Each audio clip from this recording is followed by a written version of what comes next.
Very good evening friends. Technorise में आप सभी का एक बार फिर से स्वागत है। दोस्तों आज हम लोग ब्रिज मैनुअल के चैप्टर नंबर 2 में पैरा 208 पढ़ेंगे। That is nothing but maintenance of arches. Maintenance of arches इसके बारे में हम पढ़ेंगे दोस्तों। तो जैसे कि आप टर्म देख रहे हैं, आर्चेस के बारे में, मेंटेनेंस के बारे में बात हो रही है। सबसे पहले आर्च, क्योंकि बाकी आपके जो स्ट्रक्चर्स होते हैं ब्रिज के, उससे थोड़ा सा डिफरेंट होती है, इसलिए इसके पहले तो मेंटेनेंस ऑफ आर्चेस के पहले, क्योंकि different terminologies are going to be used in this, तो हम क्या करेंगे, आर्चेस के डिफरेंट कंपोनेंट्स, उनका नेमिंग वगैरह क्या होता है वो जरा एक बेसिक देख लेते, इसके बाद में हम लोग यहाँ पर आएंगे। ओके दोस्तों, सबसे पहले हम लोग जो है बेसिक कंपोनेंट्स ऑफ आर्च को देखेंगे। एक से दो डायग्राम के अंदर मैं आपको कोशिश करूंगा कि सारे कंपोनेंट्स एक्सप्लेन करने की कोशिश करूं। ये आप देख सकते हैं आपके सामने स्क्रीन पर, एक टिपिकल आर्च कंपोनेंट है। ये आपका आर्च का जो है कह सकते हैं हम लोग इसको पियर, अगर क्योंकि सिंगल आर्च है तो ये आपका अबटमेंट कहलाएगा, एंड पार्ट रहेगा तो, लेकिन अदरवाइज बीच में रहेगा तो इसको पियर भी कह सकते हैं। ठीक है, एनीवेज ये लोअर कंपोनेंट है।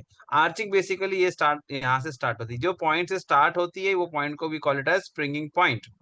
ठीक है, और ये जो स्प्रिंगिंग पॉइंट होती है, स्प्रिंगिंग पॉइंट वो पॉइंट है जहां से आर्च का कर्विंग स्टार्ट होता है। आपकी आर्च की जो कर्विंग स्टार्ट होती है वो स्प्रिंगिंग पॉइंट से ही स्टार्ट होती है। तो ठीक है, it is an imaginary line from where the arching is starting. तो ये स्प्रिंगिंग लाइन, इस लाइन को कहेंगे we call it as springing line. और ये जो पॉइंट जहां से आर्चिंग स्टार्ट होती है इसको हम कहते हैं स्प्रिंगिंग पॉइंट। ठीक है, आज का जो स्प्रिंगिंग लाइन है, इस लाइन से अंदरूनी हिस्सा का जो टॉप मोस्ट पार्ट होता है, we call it as rise. ठीक है, इसको हम क्या कहते हैं, we call it as rise. ये जो स्प्रिंगिंग लाइन से लेकर आपका हाईएस्ट पॉइंट इंटरनली, इसको हम कहते हैं राइज। आर्च का अंदरूनी हिस्सा, इंटरनल लाइनिंग को वी कॉल एज इंट्रोडोज। और इसका बाहरी हिस्सा जो कर्वेचर का है, वी कॉल इट एज एक्स्ट्राडोज, इसको हम कहते हैं एक्स्ट्राडोज। ठीक है, इसके बाद अगर हम बात करेंगे तो आप देख सकते हैं यहाँ पे there is something written as voussoirs. Voussoirs यहाँ पे लिखे हुए, तो अलग अलग ब्लॉक्स आप देख रहे हैं मेसनरी के, यहाँ पे 1 2 3 4 5 अलग अलग। It can be stone, it can be brick, it can be say concrete, it can be of any material that is different. The shape, the जो आर्चिंग के लिए जो कंपोनेंट एक एक ब्लॉक से जो कर्व पार्ट में कट किए गए हैं, इस प्रकार से एक एक पार्ट को हम क्या कहते हैं, we call it as voussoir. तो arch consist of this particular arch what we are seeing, it is consisting of so many voussoirs connected together. हाँ है कि नहीं, इस प्रकार से यहाँ से भी वोजॉइड्स है, यहाँ से, और इन सब के जो टॉप मोस्ट पार्ट होता है, ये जो पार्ट है, जो क्राउन पार्ट भी कहते हैं हम लोग, इसको हम कहते हैं कीस्टोन। ठीक है, the mechanism you can see, the moment I remove keystone everything is gonna collapse. सब कुछ क्या हो जाएगा, कोलैप्स हो जाएगा। ठीक है, ये internal to internal distance span हो गया, इस तरीके से कुछ टर्मिनोलॉजीज यहाँ हो गई। एक और इमेज हम देख लेते हैं, उसके अंदर कुछ चीजें छूट गई होगी तो हमारा कवर हो जाएगा। यहाँ पर भी करीब करीब वही चीजें हैं दोस्तों, है कि नहीं। वोजाइर्स हो गए, ढेर सारे वोजाइर्स हो गए, ये हो गया आपकी कीस्टोन हो गए। ये जो पार्ट होता है यहाँ का पार्ट, यानी कि अगर मैं मल्टी स्पैन आर्च बना तो ज्यादा क्लियर होगा आपको कि ये एक आर्च है, दूसरा एक आर्च है, समझो दो दो आर्च हो गए। तो ये जो पोर्शन होता है यहाँ वाला पार्ट, ये वाला जो part, it is called as haunch portion. This portion is nothing but haunch portion. इस पोर्शन को हम क्या कहते हैं, we call it as haunch portion. ठीक है, उसे हम क्या कहते हैं, we call it as haunch portion. Rise आपको हमने बता दिया, कीस्टोन, वोजॉइर, एक्सट्राडोज, इंट्रोडोज बता दिया। एक चीज जो यहाँ पर नहीं दिख रही दोनों ही डायग्राम में, वो यहाँ पर मैं रिप्रोड्यूस करके आपको बताना चाहूंगा क्योंकि हमें आगे काम आने वाला है वो। That is nothing but barrel length. Arch का बैरल लेंथ करके बोलते हैं। देखिए ये तो एक पीस दिखाया इधर, लेकिन अभी आर्च, अगर मैं आर्च का जो भी ब्रिज का जो भी विड्थ होगा उसके हिसाब से ये जो कर्व पाथ होगा, जो सिलिंड्रिकल पार्ट होगा, सेमी सिलिंड्रिकल पार्ट होगा, जो लंबाई में जाएगा, we call it as we call it as barrel, arch barrel. We call it as arch barrel. एक डायग्राम में मुझे यहाँ पे दिख रहा है जिसमें मैं आपको बता सकता हूँ वो चीज। See here, see this one is arch barrel. ये वाला पार्ट, जो कर्व पार्ट आप देख रहे हैं, काफी चौड़ाई में दिख रहा है, गोलाई में, ये ये वाला part, getting, this part will be called as arch barrel. इसको हम क्या कहेंगे, we will call it as arch barrel. तो आर्च बैरल यानी कि आपका जो है, जो भी आपका ब्रिज का विड्थ होगा, सपोज यहाँ के केस में देखेंगे तो ये, this is the width of the bridge. तो ये जो कर्व पार्ट है, कर्व पार्ट है, हम talking about this curve path, हाँ, हम इसकी बात कर रहे हैं। ये आपका आज का बैरल लेंथ होगा। क्या होगा ये? आज बैरल लेंथ कहलाएगा। Okay, getting my point? तो ये सारी चीजें हैं, कुछ बेसिक कंपोनेंट्स है जो मुझे आपको बताना जरूरी था। अब हम लोग जाएंगे हमारे कंटेंट में कि बेसिकली क्या क्या मेंटेनेंस के बारे में बात हो रही है। ओके, ठीक है दोस्तों, हम अपने पैरा में आ गए हैं। मैं जो आपको अभी बता रहा था आर्च बैरल लेंथ के बारे में, वो देखो यहाँ पर मैंने और ज्यादा ही क्लियर कर दिया आप लोगों के लिए, और भी ज्यादा क्लियर कर दिया। यहाँ पे डायग्राम मैंने जो यहाँ पे बनाया है, तो ये समझो मेरा टिपिकल आर्च का ये कर्वेचर हो गया। क्रॉस सेक्शन में जो हमें दिखाई देगा, different components will be there, जो भी होगा इसमें की स्टोन वी स्टोन वट, सब ऐसे ही रहेगा। तो ये जो विड्थ होती है इसको हम कहते हैं आज बैरल लेंथ, क्योंकि ये हमें फ्रीक्वेंटली ये टर्मिनोलॉजी यूज होने वाली है अभी, इस वजह से मेरा इंटरेस्ट इसको बताने में ज्यादा है।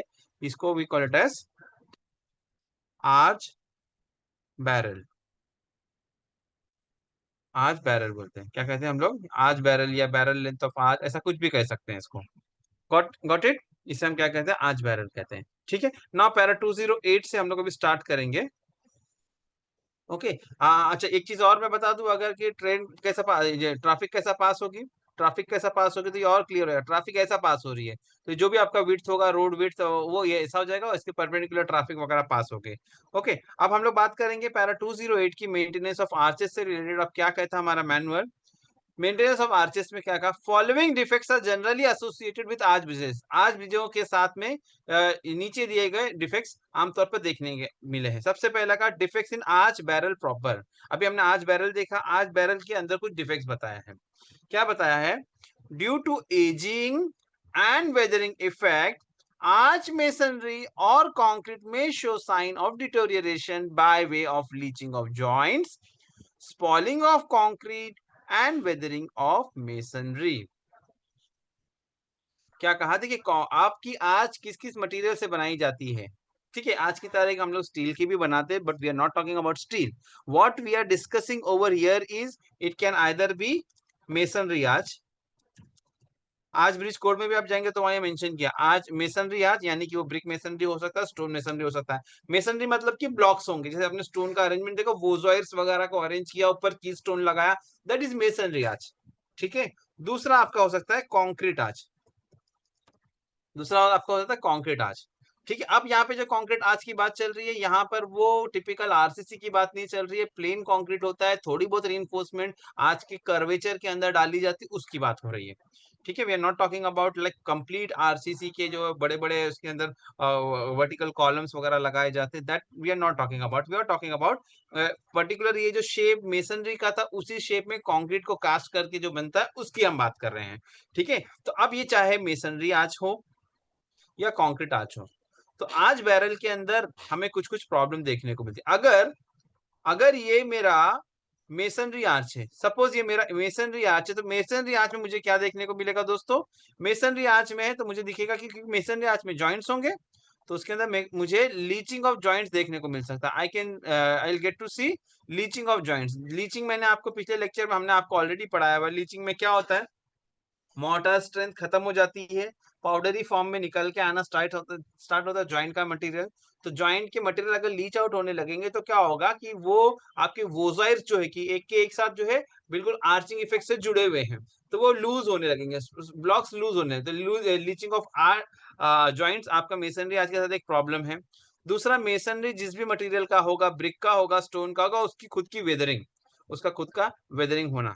ठीक है, तीसरा, ये दोनों बातें हमारी हो गई मेसनरी आर्ट से रिलेटेड। और अभी अगली जो मैं बात कर रहा हूँ, ये आपका कंक्रीट से रिलेटेड जो है, कंक्रीट से रिलेटेड जो बात है, कंक्रीट से रिलेटेड, कंक्रीट में आपको क्या देखने को मिलेगा? कंक्रीट में स्पॉलिंग ऑफ कंक्रीट। जैसे हमारा स्लैब होता है, स्लैब का जो है यानी हमारी जो छत होती है, सीलिंग, सीलिंग में कभी कभी आप देखते होंगे कि ये जो है स्लैब का जो है कवरिंग वगैरह पार्ट निकल जाता है, स्टील एक्सपोज हो जाती है, तो कंक्रीट का पतला सा एक जो बड़ा सा पैच जो होता है, जो कि थिन होता है, वो बिल्कुल पैच गिर के आ जाता है, दैट इज कॉल्ड स्पॉलिंग। तो अगर कंक्रीट का आर्च होगा तो उसके अंदर आपको स्पॉलिंग देखने को मिल सकती है। अगर मेसनरी का होगा तो उसमें leaching of joints and weathering of masonry देखने को मिल सकती है। तो ये कुछ प्रॉब्लम्स हमको देखने को मिली है। फिर क्या कहा? These are to be attended when notice. जब भी हमें इस प्रकार से चीजें देखने को मिले, हमें इसको अटेंड करना है। ठीक है, अब वो कैसे अटेंड करना है? लीचिंग आउट हुआ है तो फिर वो लीच जॉइंट को पूरा क्लियर करके, रेक आउट करके, पॉइंटिंग करना है। अगर डीप उसके अंदर पेनिट्रेशन हो गया तो हमें ग्राउटिंग भी करनी पड़ सकती है। स्पॉलिंग हो गई है तो स्पॉल्ड पार्ट को निकाल के क्लीन करके, reinforcement if it is there तो उसको हम लोग जो है एंटी रस्ट लगा के फिर हमको उसको पैच वर्क करना पड़ेगा। ये सब चीजें हैं। अब यहाँ पर ये तो छोटी छोटी चीजें हो गई जिस पर हमने बात की। मेजर डिफेक्ट्स के बारे में बात करेंगे तो क्या कहा, following defects need special attention. Special attention की चीज क्या है उसके बारे में अभी बात हो रही है। तो पहला पॉइंट हमारा extension of cracks from substructure to arch barrel. एक क्रैक है जो सबस्ट्रक्चर से आर्च बैरल तक चला गया। as arch is resting on substructure, the cracks in substructure due to differential settlement may extend through the arch as barrel also and may appear as longitudinal cracks, that is cracks parallel to the direction of traffic.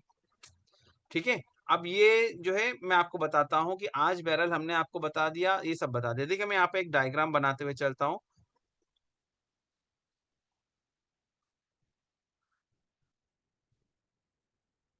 थोड़ा सा 3D बनाने की कोशिश करूंगा मैं diagram यहाँ पर। Perfect although नहीं बना पाऊं मैं, लेकिन मैं कोशिश जरूर करूंगा कि मैं आपको 3D वे से एक्सप्लेन करने की कोशिश करूं। ये टिपिकल एक आर्च है हमारा, ठीक है, जिसमें कर्वेचर इसका इस प्रकार से, ठीक है, आप ऐसा समझे इसको। एंड एक ऐसा अरेंजमेंट आप ऐसा समझ लें, इसकी जो भी थिकनेस वगैरह होगी, we are not like focusing on thickness and all, ठीक है। चलो थोड़ा सा थिकनेस भी ले लिया हमने। Okay, we took this thickness in all to account, ठीक है। अब ये समझो कि इसका फाउंडेशन होगा आज का। अब आज का सब स्ट्रक्चर मतलब क्या हुआ, what is mean by the sub structure of arch. ये इसका स्प्रिंगिंग लाइन है। इसकी स्प्रिंगिंग लाइन के नीचे का जो भी पार्ट होगा करीब करीब ये जो है सारा फाउंडेशन का यानी सब स्ट्रक्चर का पार्ट हो जाएगा। It can be other pier, it can be a button, what, ठीक है। अब अगर मान के चलिए कि नीचे का हिस्सा इसके अंदर क्रैक्स डेवलप होना शुरू हुए, ठीक है, जैसा बता एक्सटेंशन ऑफ क्रैक्स फ्रॉम सब स्ट्रक्चर टू आर्च बैरल, नीचे से क्रैक डेवलप होना शुरू हुए, ठीक है। मैं इधर बनाता हूँ, इधर बनाता हूँ। जैसे कि यहाँ पर एक क्रैक डेवलप हुआ था और क्रैक डेवलप होते होते होते होते ये चला गया धीरे धीरे, ये आर्च बैरल में आ गया। अब आर्च बैरल क्योंकि कर्व्ड है तो ये इसमें भी इस प्रकार से आते चला जाएगा, ठीक है। इस प्रकार से इसका जो है आर्च के अंदर भी जो है कर्वेचर जो है जैसा जैसा इसका होगा वैसा क्रैक डेवलप होगा। तो ये क्या extension of crack from substructure to arch barrel. As arch is resting on substructure, क्योंकि सबस्ट्रक्चर पे रेस्ट कर रहा है, the cracks in the substructure due to differential settlement. अब क्या है, मान के चलें कि ये जो हिस्सा है, मान के चले कि समझने के लिए कि चले ये वाला पार्ट जो है थोड़ा सा सेटल होने लगा विद रिस्पेक्ट टू दिस, ये पार्ट इंटैक्ट है, ये वाला पार्ट थोड़ा नीचे जाने लगा, तो ये क्या हुआ, वर्टिकल क्रैक डेवलप हुआ और ये आगे जाके प्रोपोगेट होने लगा, ठीक है। में appear as longitudinal cracks, that is cracks parallel to the direction of traffic. ये जो मैंने आपको ट्रैफिक डायरेक्शन बताया था ये बिल्कुल वैसा ही अरेंजमेंट है। आपकी ट्रैफिक ऐसी जा रही है तो इसी के पैरेलल में क्रैक भी है। गेटिंग माय पॉइंट, देखो पैरेलल टू है ना, क्रैक्स में appear longitudinal cracks parallel to the direction of traffic. Next 2/4 वो दिखाएंगे, हम देख लेंगे, अभी मैं ऐसे ही पढ़ देता हूँ।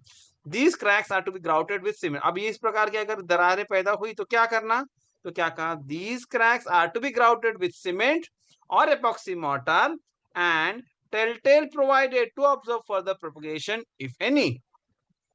The reason of unequal settlement should be identified and remedial measures taken.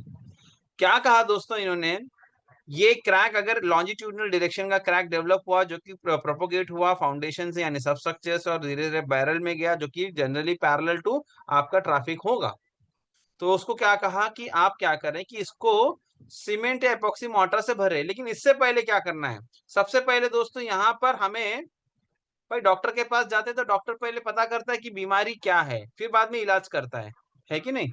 तो जैसे यहाँ पर बीमारी क्या है तो रीजन फॉर अनइक्वल सेटलमेंट, ऐसा क्यों हुआ उसको पहले आइडेंटिफाई किया जाएगा, उसका रेमेडियल मेजर लिया जाएगा। मालूम पड़ा कि भाई यहाँ पर कुछ सेटलमेंट हुआ इस वजह से, तो पहले यहाँ का इलाज करेंगे। फाउंडेशन सेटलमेंट हुआ, उसको ट्रीट किया जाएगा, रेमेडियल मेजर्स लिया जाएगा पहले अनइक्वल सेटलमेंट का। उसके बाद में जब ये हो गया इसके बाद क्रैक फिल करेंगे। देखिए आपने नीचे फाउंडेशन में कुछ प्रॉब्लम था सेटलमेंट का, आपने उसे एड्रेस नहीं किया और आप जब इसको क्रैक भरते जाएंगे ये फिर फर्दर सेटल होगा, फर्दर क्रैक्स फिर डेवलप होंगे। इसलिए पहले हम इसको रूट कॉज क्या है इसको we will treat it first we will treat this root cause कि भाई यहाँ क्या प्रॉब्लम है, यहाँ जो कुछ भी करना है रेमेडियल मेजर्स लेना हम उसको लेंगे। अब ये हो गया, और इसके साथ में उन्होंने कहा कि टेल लगाने के बारे में कहा। तो टेल मैंने आपको कई बार बता दिया है कि what exactly is mean by tail. तो टेल यहाँ पर लगाया जाएगा कि टेल इस प्रकार से होगा कि फर्दर क्रैक प्रोपोगेशन हो रहा है कि रुका हुआ डॉर्मेंट क्रैक है, ये हम लोग फाइंड आउट करेंगे। तो टेल लगा दिया जाएगा ताकि क्रैक का प्रोपोगेशन हमको पता चले टेल की सहायता से। और उसके बाद में हम क्या करेंगे, ये जो क्रैक जो डेवलप हुआ उसको सीमेंट मोर्टार या एपॉक्सी मोर्टार, सीमेंट ग्राउटिंग या एपॉक्सी मोर्टार ग्राउटिंग, इससे हम लोग ग्राउट कर देंगे और क्रैक को फिल कर देंगे। ठीक है, अब आप कहेंगे सर सीमेंट मोर्टार और एपॉक्सी मोर्टार क्या है, बिल्कुल अगला पैराग्राफ है, वहां ज्यादा डिटेल में कवर हो जाएगा। हम उस पर अभी बात नहीं करेंगे।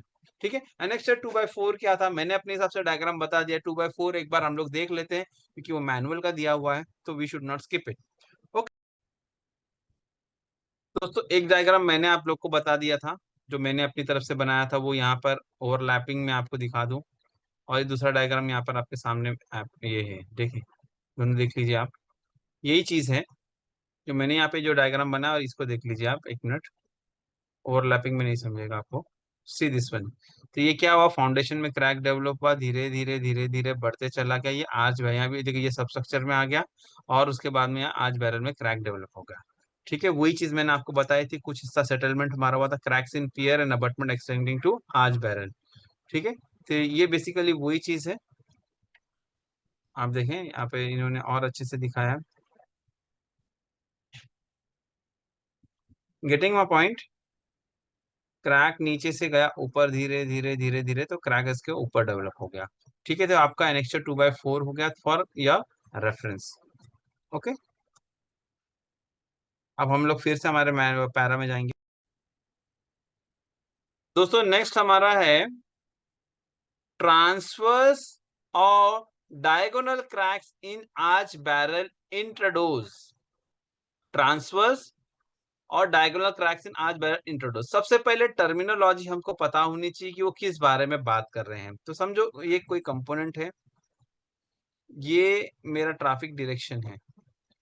तो if the crack is developing in the same direction, जैसा ये जो डायरेक्शन है इसी के पैरेलल में होगा, तो हम लोग इसको कहते हैं, मतलब मैं जनरल बात कर रहा हूँ, अभी मैं इसके बारे में बात नहीं कर रहा हूँ। ठीक है, तो ये क्रैक को हम कहते हैं, we call it as, this will be called as longitudinal.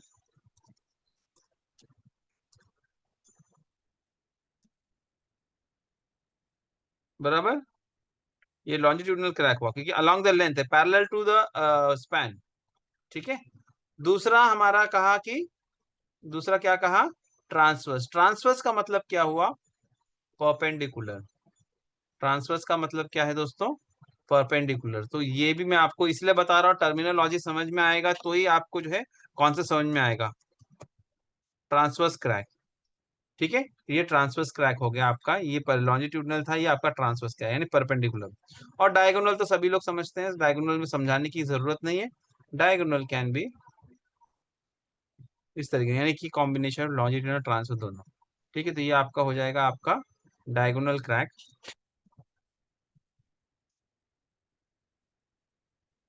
है कि नहीं। ये हो गया हमारा डायगोनल क्रैक। तो different types of crack, pattern नाम के हिसाब से, along the length longitudinal crack, perpendicular to transverse crack and diagonal, तो इट इज डायगोनल इटसेल्फ। ठीक है, इस बारे में बात हुई। तो अब हम किसके बारे में पढ़ रहे हैं, कौन से डिफेक्ट के बारे में, ट्रांसवर्स और diagonal cracks in arch barrel और इंट्रोडूस। ठीक है, पहले दोस्तों आप नेक्स्ट 2/5 देख लीजिए। मैं यहाँ पर बिल्कुल अपने जो काम की चीजें उस पर जाऊंगा लेकर, कि ये जो क्रैक देखिए यहाँ पर, इसमें ज्यादा अच्छे से समझ में आ रहा है। ये जैसे हमने डायग्राम बनाया था अभी ना, अभी हमने जो डायग्राम पीछे बनाया था, बिल्कुल उससे मिलता जुलता है डायग्राम, आपको क्लियर हो जाएगा। आप इसको कंपेयर करें इसके साथ में, देखिए जो मैंने यहाँ पे बनाया था, ठीक है नहीं, इससे मिलता जुलता है। तो परपेंडिकुलर में क्रैक आ रहा है ना, ये ट्रांसवर्स क्रैक हो गया आपका, गेटिंग। ये आपका होगा ट्रांसवर्स क्रैक। ठीक है, तो ट्रांसवर्स क्रैक ये वाला देखिए, इसको कोइंसिडेंटली मिल भी गया साथ में, ठीक है नहीं, गेटिंग इट। तो ये आपका जो है क्या है, ट्रांसवर्स क्रैक है। तो इस क्रैक के बारे में बात करें, तो ये जो ट्रांसवर्स क्रैक डेवलप हो रही है, ये वाले परपेंडिकुलर है ना, तो ये इस प्रकार से हो रहा है। ठीक है, और दोस्तों आपको बता दें कि अगर आप एक इंजीनियरिंग के कॉन्सेप्ट के हिसाब से भी देखेंगे, कि मैं आपको अगर ये कहूं इसको आर्च को छोड़ दीजिए, मैं अगर आपको ये कहूँ कि भाई मेरा एक स्लैब है, मैं ना बिल्कुल बेसिक पर बात करूंगा। सपोज मेरा एक स्लैब है, ठीक है, and this slab is supported eight ends. ये स्लैब को हमने क्या किया, एंड में सपोर्ट करके रखा है, ठीक है। जैसा भी होगा, वॉल होगी या बीम होगा, वॉल होगा, बीम होगा, कॉलम होगा, किसी ना किसी चीज पे इट इज सपोर्टेड। तो अगर मुझसे कोई पूछे कि अभी मैं क्रैक दो तरीके के बना रहा हूँ, ठीक है, मैं दो तरीके के क्रैक बना रहा हूँ। एक क्रैक मैं बना रहा हूँ अलोंग द लॉन्जिट्यूडनल डायरेक्शन, और दूसरा मैं जो क्रैक बना रहा हूँ दैट इज परपेंडिकुलर, ठीक है। तो अगर ये इस प्रकार से सपोर्टेड, अगर मेरा एक स्पैन है, एक मेरा स्पैन मान के चले कि एक स्लैब का है, और उसके अंदर दोस्तों इस प्रकार का क्रैक डेवलप हो गया इन द सेम डायरेक्शन, तो this is not that serious, this is not that serious, ठीक है। क्रैक तो है, हैज टू बी रेमेडिड, कोई दिक्कत नहीं है, क्योंकि दोनों तरफ से सपोर्ट है, भले लॉन्जिट्यूडनल क्रैक है लेकिन it is supported from both the ends, ठीक है, यहाँ से इसको जरूरत नहीं है। लेकिन दोस्तों अगर ये क्रैक का नेचर, अगर इस क्रैक का नेचर इस प्रकार का है, तो we will have to worry about it. क्यों? क्योंकि ये क्रैक यहाँ से यहाँ तक प्रोपोगेट हुआ, यहाँ से यहाँ तक प्रोपोगेट हुआ, तो क्या होगा, what is going to happen कि ये मेरा जो स्लैब है, ये मेरा जो स्लैब है, ये बिल्कुल इस प्रकार से गिर जाएगा। यस और no, it will get cracked and it will fall, isn't it. ये मेरा जो है स्लैब जो है दो टुकड़ों में बढ़ जाएगा कि नहीं बढ़ जाएगा? यस और नो। मैं थोड़ा सा इसको एग्जैजरेट करके बनाया आपको समझाने के लिए। तो ये जो क्रैक बहुत ही सीरियस इन नेचर होता है, ये मेरा जो क्रैक है, ये जो ट्रांसवर्स क्रैक जो होता है, this is very serious in nature, ठीक है। अब हमेशा बिल्कुल ट्रांसवर्स होगा जरूरी नहीं, at times it takes some incline path as well. कई बार क्या होता है कि ये जो क्रैक जो है सीधा ना जाते हुए डायगोनल होते हुए जाता है, लेकिन अल्टीमेटली इसका इफेक्ट ऐसा ही होता है, इफेक्ट ऐसे ही होता है, यहाँ से भी टूटेगा तो करीब करीब ऐसा ही होगा ना, बराबर है। तो ये हो गया आपका डायगोनल, और ये आपके ट्रांसवर्स क्रैक। आपके एग्जाम में पिछले साल के 70% एग्जाम में पूछा गया था इन 2024 में कि तीन चार टाइप के क्रैक्स दिए थे, और पूछा था इनमें से कौन सा क्रैक सबसे सीरियस इन नेचर है या सबसे डेंजरस है, ये पूछा था। तो आपको जाहिर सी बात है, आप सब बताएंगे ट्रांसवर्स और diagonal cracks are more serious in nature. अभी हम लोग हमारे मैनुअल में जाएंगे, ओके। दोस्तों मैंने आपको अभी एनेक्चर 2/5 बता दिया, एनेक्चर 2/5 आपको बता दिया, थोड़ा सा बेसिक कॉन्सेप्ट स्लैब से कंपेयर करके मैंने आपको बता दिया था। फिर यहाँ पर देखिए, ये जिसे हमने कहा कि पिछले एग्जाम में ये पूछा जा चुका है 70% एग्जाम में 2024 में, मार्च 2024 में। These cracks are serious in nature and indicate presence of tensile stresses at the intradose. जो ट्रांसवर्स क्रैक होते हैं, they are what are those, transverse crack जो है टेंसाइल स्ट्रेसेस को दर्शाते हैं और सीरियस इन नेचर है। These are generally noticed in the vicinity of the crown of the arch in the initial stages. अभी हमने डायग्राम देखा था हमारा एनेक्चर 2/5 में, वहां पर बिल्कुल ही क्लियरली हमने इस डायग्राम, इस चीज को देखा था कि किस प्रकार से क्रैक डेवलप होता है, ये वाला, बराबर। मैं फिर से आपके लिए एक डायग्राम बना देता हूँ यहाँ पर, कि ये जो आपका समझो, ये आपका जो है सपोर्ट है, समझो दोनों तरफ आर्च का। हमारा इसमें इंटरेस्ट नहीं है, हमारा इंटरेस्ट एक कर्व पाथ में है, ठीक है। ये कर्व आर्च बैरल जो क्रॉस होता है ना, तो इंट्रोडूस यानी अंदर का हिस्सा।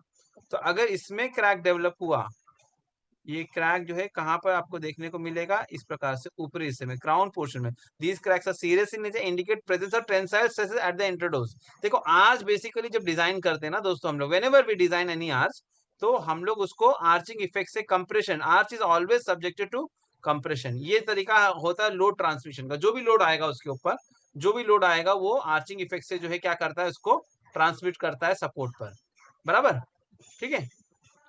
तो ये जो आर्चिंग इफेक्ट से जाता है, लेकिन अगर आर्चिंग इफेक्ट के टाइम पे अगर ये मेरा क्रैक डेवलप हो गया, तो इससे मुझे पता चलता है कि भाई यहाँ पर क्या है, यहाँ पर नीचे के हिस्से में टेंशन डेवलप हो गया, तब तो क्रैक हुआ। तो यही कहा, these cracks are serious in nature, indicate presence of tensile at the intrados. These are generally noticed in the vicinity of the crown of the arch in the initial stages. They have a tendency, इनके क्या है, इनके साथ क्या है problem, they have a tendency to progress in diagonal और zigzag direction in stone masonry arches. ये सीधा ट्रांसवर्स भी जा सकते हैं, या ये डायगोनल या जिगजैग डायरेक्शन में स्टोन मेसनरी में जाते हैं। ओके, और आगे बात करेंगे हम लोग। These cracks indicate serious weakness in the arch. ये इंडिकेट करता है इस प्रकार का क्रैक क्या है, आर्च बहुत ही वीक है, and need proper investigation and adoption of appropriate strengthening measures including rebuilding in worst cases. ये क्रैक सबसे सीरियस इन नेचर है, तो इसको प्रॉपर इन्वेस्टिगेशन करना पड़ेगा कि भाई इस प्रकार की नौबत क्यों आई, क्या प्रॉब्लम है, और अकॉर्डिंगली जो है स्ट्रेंथनिंग मेजर्स लिए जाएंगे, और अगर स्ट्रेंथनिंग मेजर से इसको स्ट्रेंथन किया जा सकता है, that is possible, we'll have to do that. अगर वो पॉसिबल नहीं होगा तो वर्स्ट केसेस में हमको जो है इसका डिसमेंटल करके आज बैरल रीबिल्डिंग भी करना पड़ सकता है, including rebuilding in worst cases. Next हम बात करेंगे दोस्तों क्रशिंग ऑफ मेसनरी के बारे में। नेक्स्ट हमारा पॉइंट जो है that is nothing but crushing of masonry. ठीक, तो देखते हैं इसको क्या है crushing of masonry. The probable cause of crushing of masonry of the arch and remedial measures are as follows. Crushing समझते हैं आप लोग, ये तो सभी लोग समझते हैं। जैसे कि मैं बिल्कुल कंपैरिजन में, जैसे कि आपने सभी लोगों ने देखा कंस्ट्रक्शन इंडस्ट्री में क्यूब्स होते हैं, है कि नहीं, क्यूब्स होते हैं ना। आप जो है 7 दिन में 28 दिन के आप जो क्यूब्स बनाते हैं, फिर कंप्रेशन टेस्टिंग मशीन में आप उसको डाल के टेस्टिंग करते हैं। क्या करते हैं इसके अंदर, बेसिकली ये एक्सपेरिमेंट से मैं आपको समझाने की कोशिश करूंगा।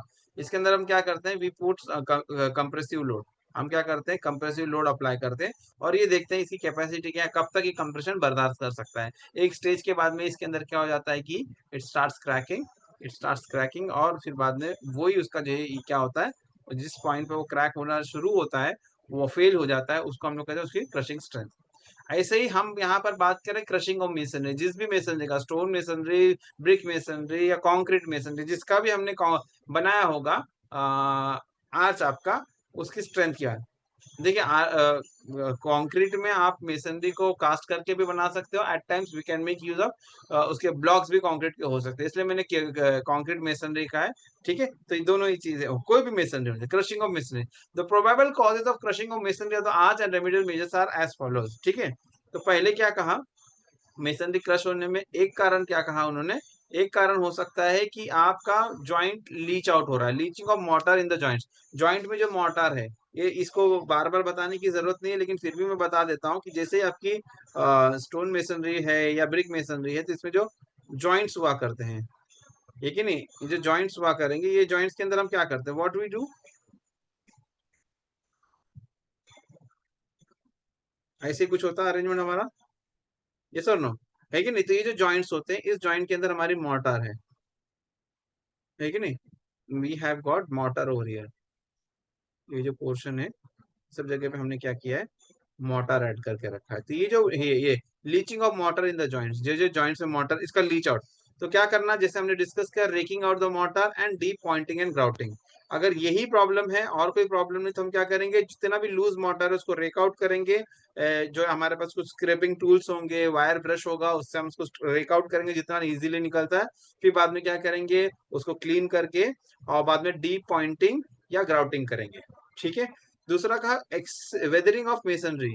वेदरिंग ऑफ मेसनरी यानी कि मेसनरी खुद उसके अंदर वेदरिंग हो रही है, तो उसको क्या करेंगे, उसे पॉइंटिंग भी करेंगे और उसके ग्राउटिंग भी करेंगे। ठीक है, मेसनरी के अंदर वेदर आउट होगा तो अंदर क्या है, हॉलो पॉकेट्स हो जाएंगे, तो वहां पर आपको ग्राउटिंग भी करना पड़ेगा, पॉइंटिंग भी करना पड़ेगा। एट टाइम्स अगर सरफेस पे वेदरिंग होता है, जैसे स्पॉलिंग वगैरह या चिप्स वगैरह निकलते हैं, तो वहां पर we can go for plastering as well, वहां प्लास्टरिंग भी कर सकते हैं।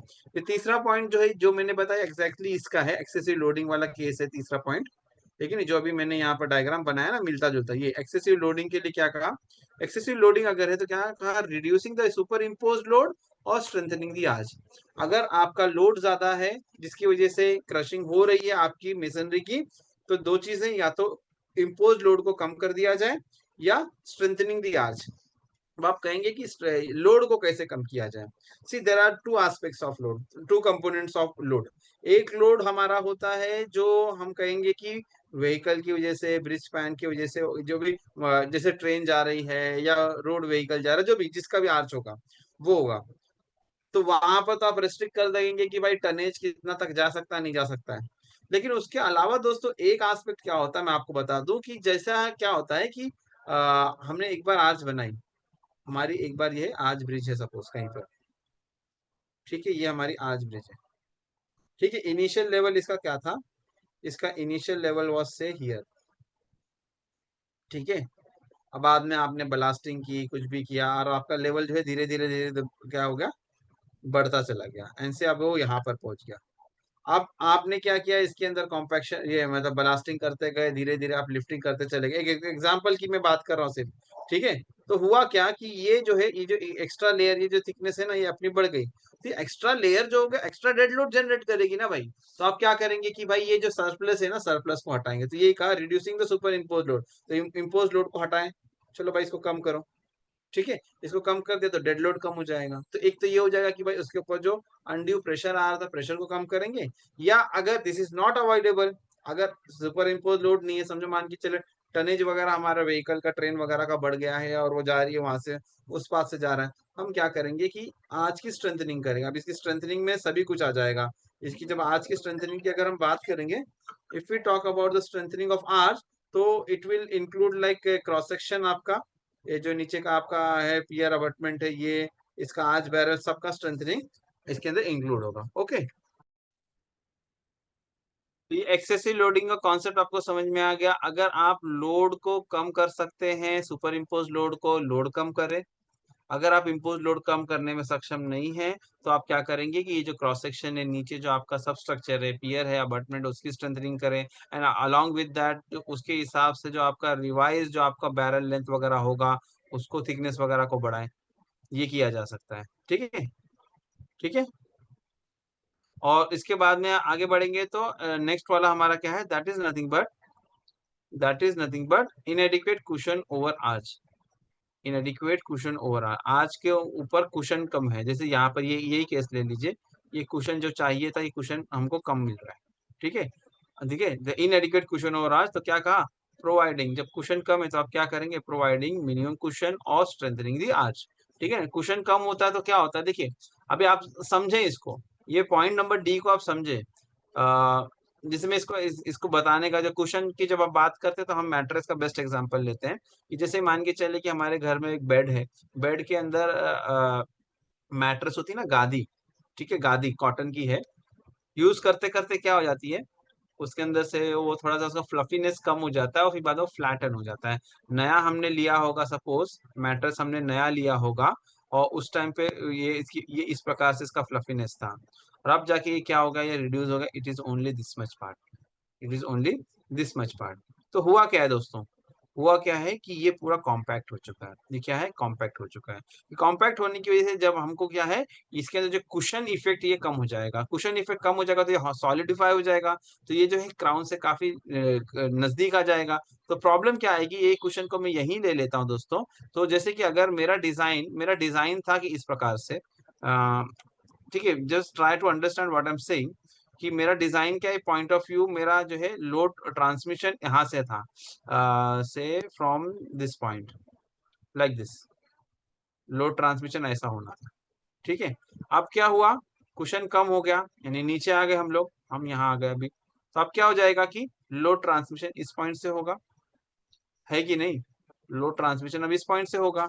तो यहाँ पर ये कॉन्सेंट्रेशन एरिया ज्यादा होगा, तो यहाँ पर ये जो पोर्शन की जो आर्च का जो क्राउन पार्ट होगा, यहाँ पर वी में experience crushing of the masonry. तो हम क्या करेंगे, तो कुशन को हम बढ़ा देंगे, यानी कि ब्लास्टिंग वगैरह कर देंगे। अगर डीप स्क्रीनिंग नहीं है तो डीप स्क्रीनिंग वगैरह करके ब्लास्टिंग वगैरह अच्छी कर देंगे। तो कुशन, तो प्रोवाइड द मिनिमम कुशन और स्ट्रेंथनिंग दी आर्च, ठीक है। ये इसका रेमेडियल मेजर्स हो गया, ये हो गया। नेक्स्ट दोस्तों हमारी बात हो रही है लूजनिंग ऑफ कीस्टोन्स एंड बोजॉइड्स, ठीक है।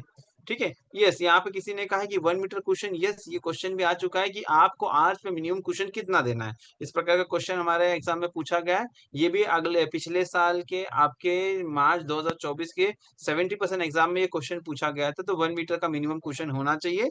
और ये आपको मिलेगा किधर, आपको कहीं ब्रिज मैनुअल में नहीं मिलेगा, ये आपको आज ब्रिज कोड में मिलेगा। आज ब्रिज कोड हमने पढ़ाया हुआ, वहां पर आपको मिल जाएगा, ठीक है। एनीवेज, आगे बात करेंगे दोस्तों हम लोग लूजनिंग ऑफ कीस्टोन एंड वोजॉइर्स। मैंने आपको कीस्टोन क्या होती है, वोजॉइर क्या होती है, मैंने आपको ऑलरेडी भली बात बता दिया है। यानी जो ब्लॉक्स होते हैं उसको वोजॉइर्स कहते हैं, और जो सबसे क्राउन का जो सबसे बड़ा पीस, सेंट्रल पीस होता है, इसको हम कहते हैं कीस्टोन। इनकी लूजनिंग, दीज आर लूजेंड, तो ये क्यों होगा, उसके बारे में बात हो रही है। दिस में हैपन ड्यू टू सेटलमेंट और tilting of the abutment of pier, या तो अबटमेंट ऑफ पियर सेटल होगा तो वो थोड़ा सा नीचे जाएगा तो उस हिसाब से कीस्टोन वो लूज हो जाएंगे, या अगर उसके अंदर कुछ टिल्टिंग फोर्स आ गया, टिल्ट हो रहे, लीन हो रहे, तब ऐसा होगा।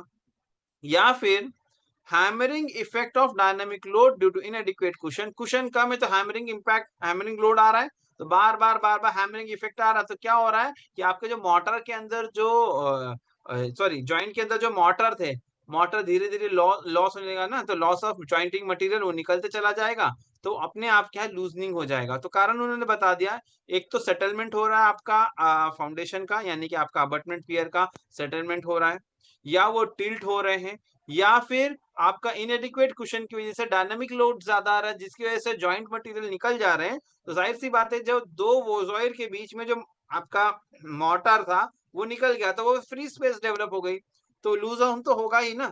ये हो गया, ये तो बीमारी रही। इलाज क्या बता रहे हैं? The remedy lies in strengthening the foundation, foundation में अगर सेटलमेंट देखने को मिल रहा है, टिल्टिंग हो रही है, तो उसको सही करें, उसको स्ट्रेंथनिंग करें सबसे पहले। अगले आगे कहा इंक्रीजिंग द कुशन, अगर कुशन कम है तो कुशन बढ़ाएं। Reduction in transfer load, load superimpose load कम कर सकते हैं उसको कम करें। और क्या कहा, improvement in track structure and deep pointing of the joint as the case may be, track structure को इंप्रूव करे, और जो जॉइंट आपके जो है जिसके अंदर लॉस ऑफ मोटर स्ट्रेंथ हो गया है, उसको जो है पॉइंटिंग या डीप पॉइंटिंग की जाए। एट टाइम जरूरत पड़े तो हम लोग ग्राउटिंग के साथ में भी पॉइंटिंग कर सकते हैं।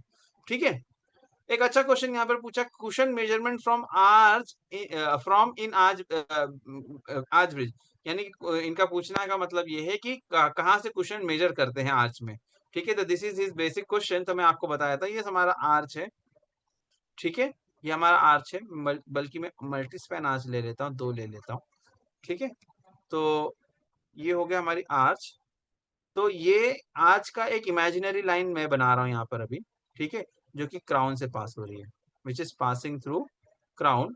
ठीक है, 19-20 में थोड़ा सा डायग्राम बनाने की कोशिश कर रहा हूँ कि ये मेरा आज का जो है क्राउन पॉइंट यहाँ पर है। ठीक है, it was passing from here, देखिए दोनों यहाँ पे। ठीक है, ये आपका इमेजिनरी लाइन है, इसके ऊपर ये आपकी एक्चुअल लाइन ये है। ठीक है, अब हमारा जो है मेजरमेंट यहाँ से स्टार्ट होगा, measurement will start from the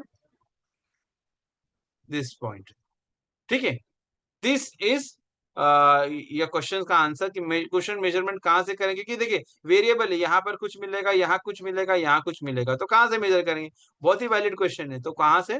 crown से मेजर किया जाएगा, क्राउन से जो डिस्टेंस होगा वो मेजर किया जाएगा, जो कि हमारा आज ब्रिज कोड करता है, it has to be 1 metre, it has to be minimum 1 metre, 1 metre कम से कम ये होना चाहिए।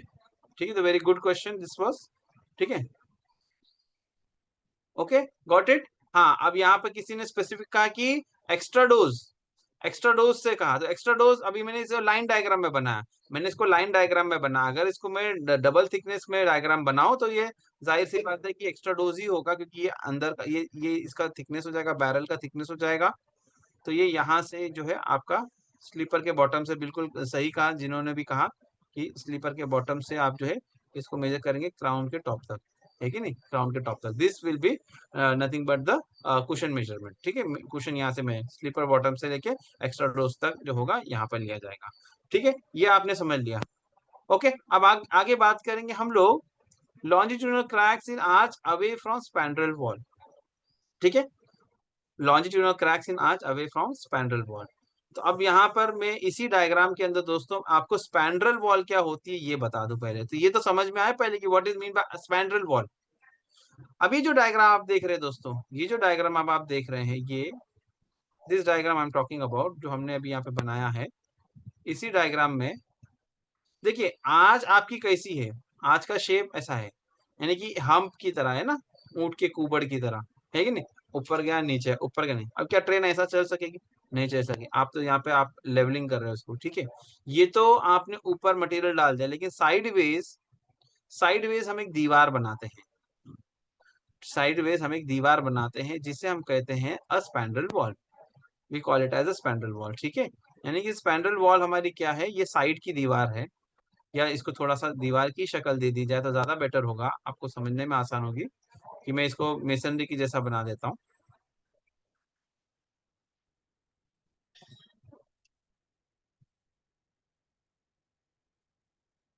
ठीक है, थोड़ा सा मैं टाइम ले रहा हूँ लेकिन आपको समझाने के लिए इट इज नेसेसरी।